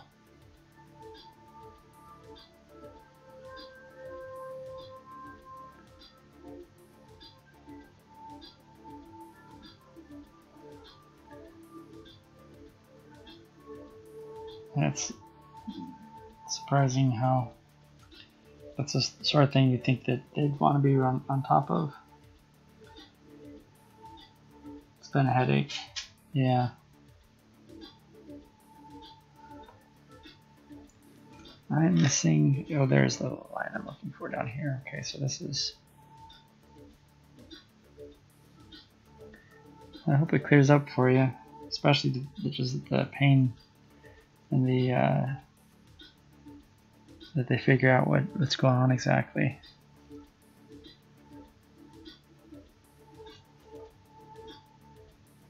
Where is that line? Did I erase down here or something I lost? Oh, there it is. It's a little hard to see down here.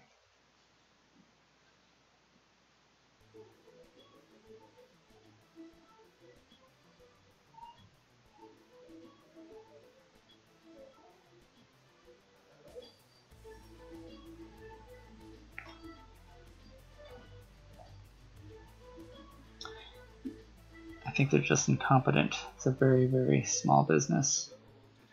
They can't even remember to get trash bags regularly.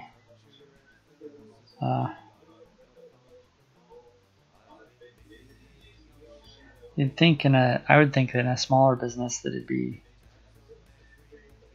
easier to keep track of that kind of thing, you know?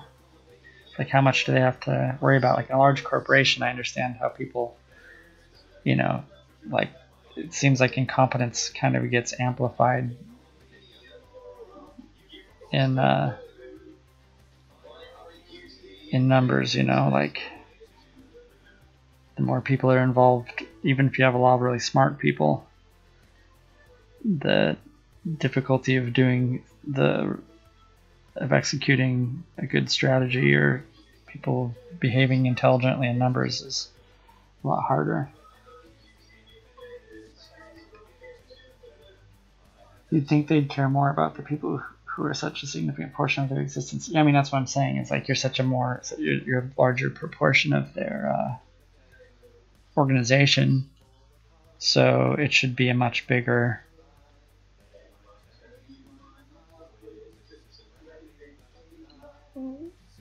thing to, like, how do you forget, like, I don't know, like how many people, but if you had like 4 people working for you and one of them is having issues, that means that 25% of your workforce is affected. So I don't know if those are the numbers there, but I mean, you see what I'm saying.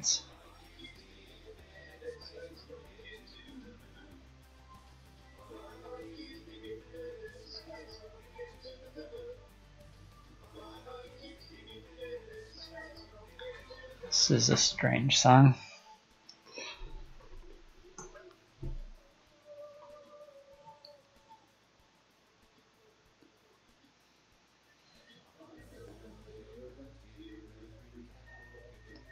I've kind of really meandered over here. I have a lot of work to do in there, though.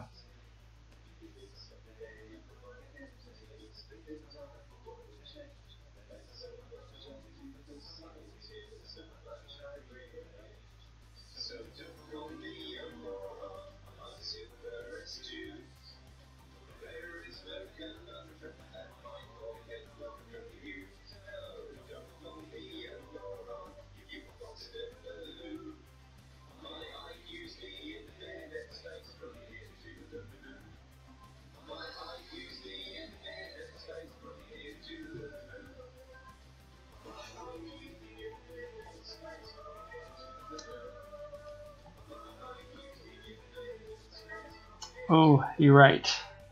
I do write. You're going to the AWP conference. I'm not aware of the AWP conference. Is that in the Pacific Northwest somewhere? Because that does sound interesting.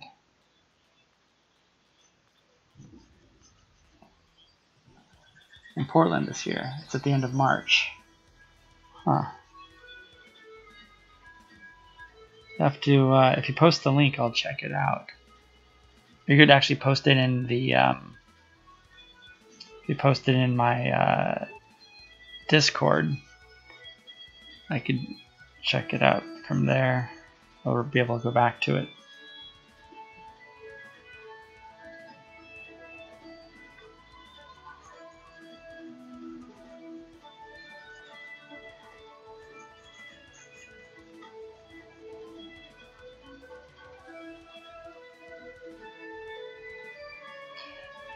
I don't know why, but this whole thing in here is very intimidating to me right now.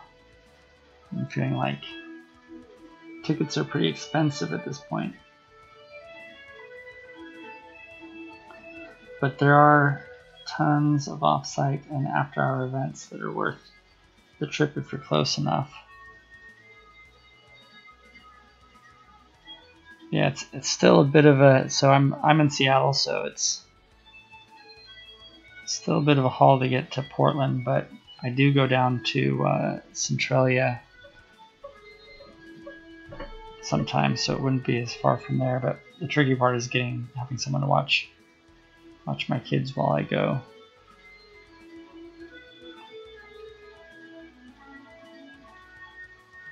And I go on a trip.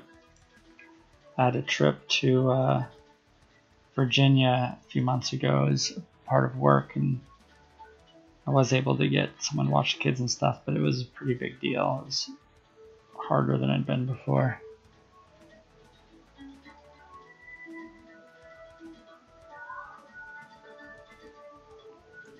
I'll have to check out the AWP? I'd like to find out about the organization. Break it into smaller pieces. Oh yeah, that's like 3 or 4 hours. Get your kids with some friends or relatives and take the train to Portland. Well, actually, yeah, the train is the way to go. Now that you mention it, I've taken the train down to Centralia a few times, and it's fun.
I'm making some headway here. It's always important to remember that principle that if you just keep plugging away, you get somewhere.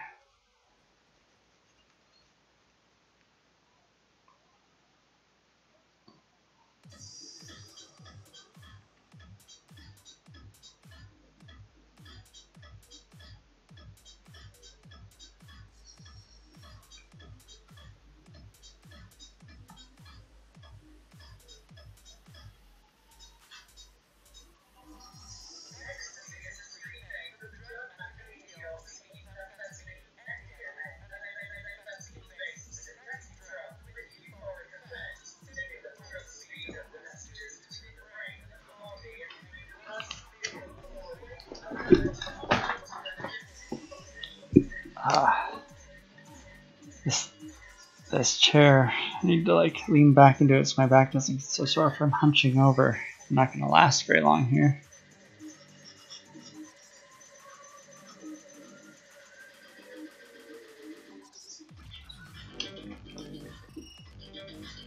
See, there's like a little bit of a shadow type thing going on over here. One of those tilted desks. Yeah, maybe more of like a like an art desk, right? Like this desk has a slant to it, just enough that I can't really set stuff down on it. It'll just slide down. Like if I let go right now, this is gonna slide off. But it's still not a lot of a slant to it.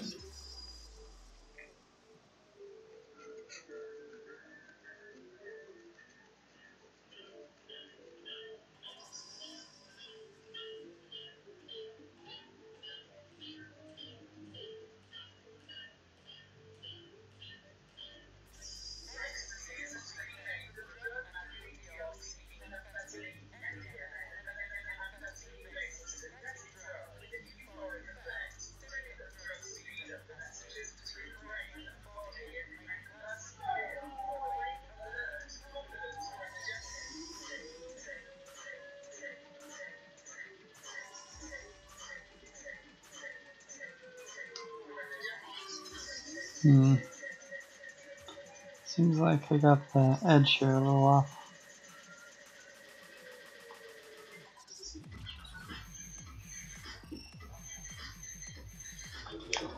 Well, I think that's pretty good progress for one stream actually. We finished all up through there, we've made our way all the way through here, and we've closed in through there. I think I might have this wrapped up in just one more stream, but I don't think I'm going to get it tonight. So I think it's time to raid. I hope you'll stick around for the raid. I'm going to pull this up here. If anyone has a suggestion of somebody to raid, I always like suggestions. I like to try to raid different people. Fish is looking good. Toot toot, everyone aboard. Thanks. All right, so let's go to Twitch. I'm going to pause this over here. Let's see of the people I'm following over here. Let's see, we've got I Paint Creatures, who I was just talking about earlier, if you guys want to discover that. There's Sand Experiments is interesting. Wow, they only have 15 viewers. Usually they have a lot of viewers. Amanda Ruth Art, Rural Games, Via Rose Art, Echo Sith. I'm thinking probably Leah Rose Art. Oh, Creatures. Creatures. Yeah, we could do Creatures. They have a lot of people, but yeah, you can check it out. Have them draw your creature. It is definitely a very different kind of stream. So, all right, Creatures it is. I'm gonna pull up my dashboard. Oh, somebody's got to prepare the raid. I'll go ahead and do the raid signal. I don't know if we have enough people to really make any hype, but I think it's sort of regardless. I don't know. We each can do it twice. Oops, that is not it. Let's see, copy.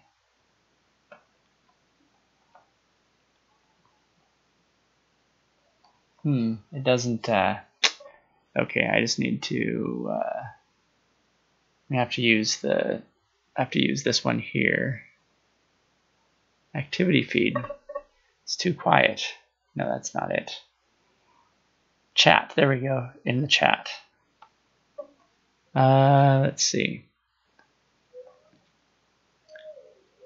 Go with raid. Raid.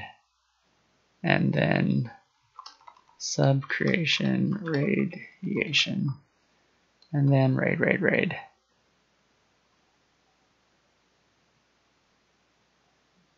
And I'll just post that. You guys can copy that if you want to do the call signal. But I'm just going to go ahead and we'll do I paint creatures. And so thank you for joining me tonight. It was a lot of fun, made a lot of progress, had some conversation. It was fun having everyone join me. I appreciate you being here. I hope you enjoy I Paint Creatures. It's a very different sort of feed. I hope you'll be inspired just to see how somebody could do something so unique with their channel. So here we go. Thanks, Tiny Pachyderm. Let's see. Is it hosting?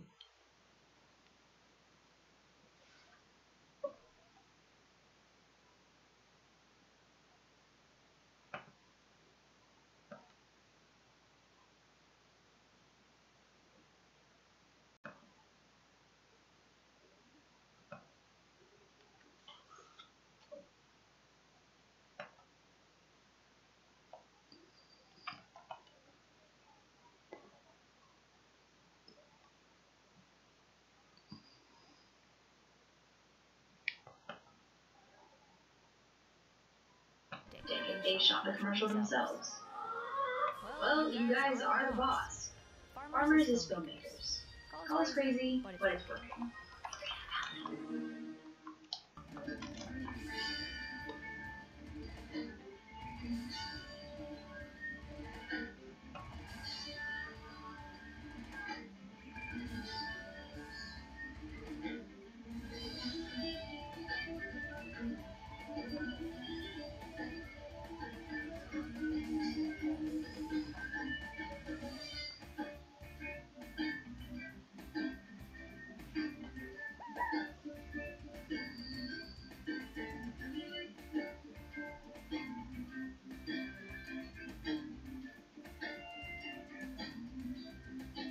Hooray! What's up, Subcreation? What's up, Ivory Bob?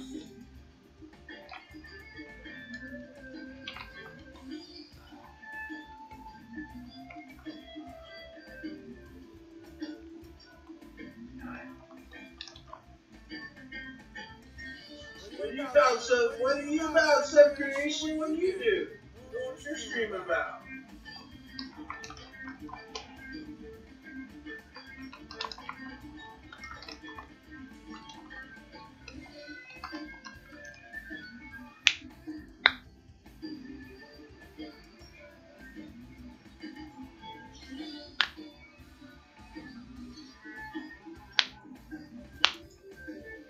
You draw animals?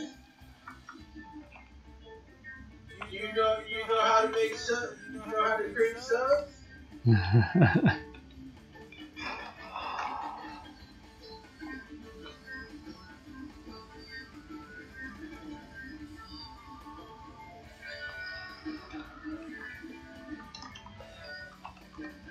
Where's your name come from?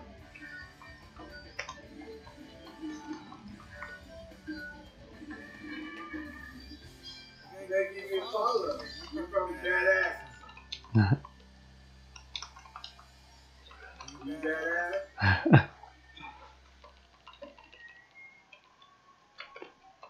You look badass. Look at that. OMG. Is that your child?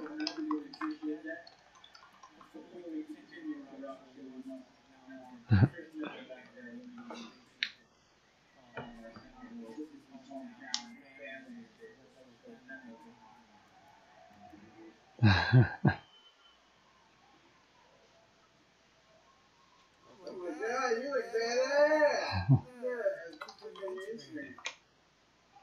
Subcreation, killing it! Look at the creatures, man! I like your cat.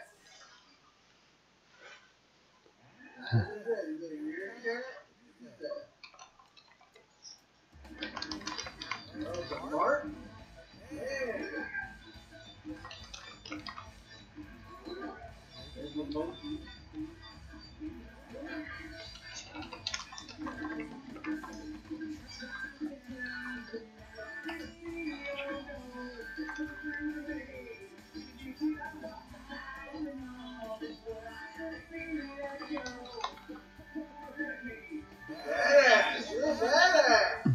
Subcreation,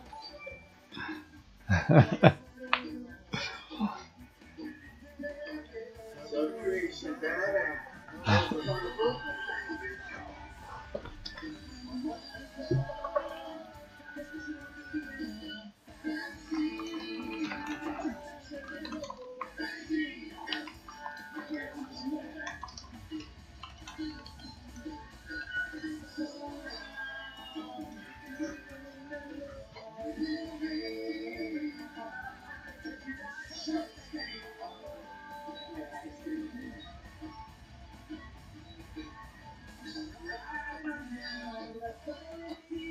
Am I still streaming? Is this for real? I thought I had hosted.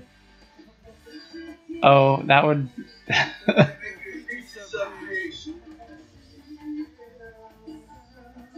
No, it. Oh no, it says. When I go here, I see the host.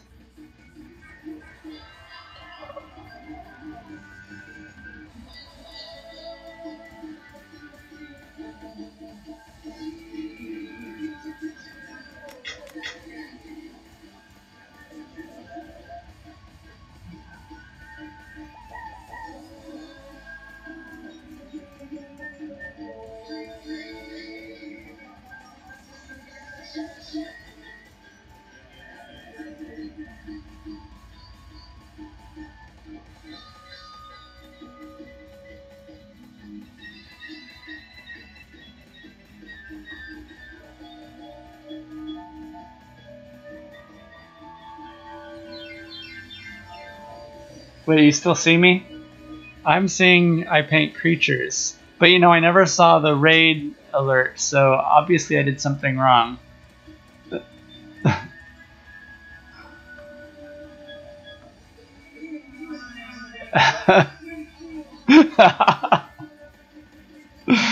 Okay, let me try this again. Go to the dashboard. Badass! What do I do now? Yeah, I can see myself here.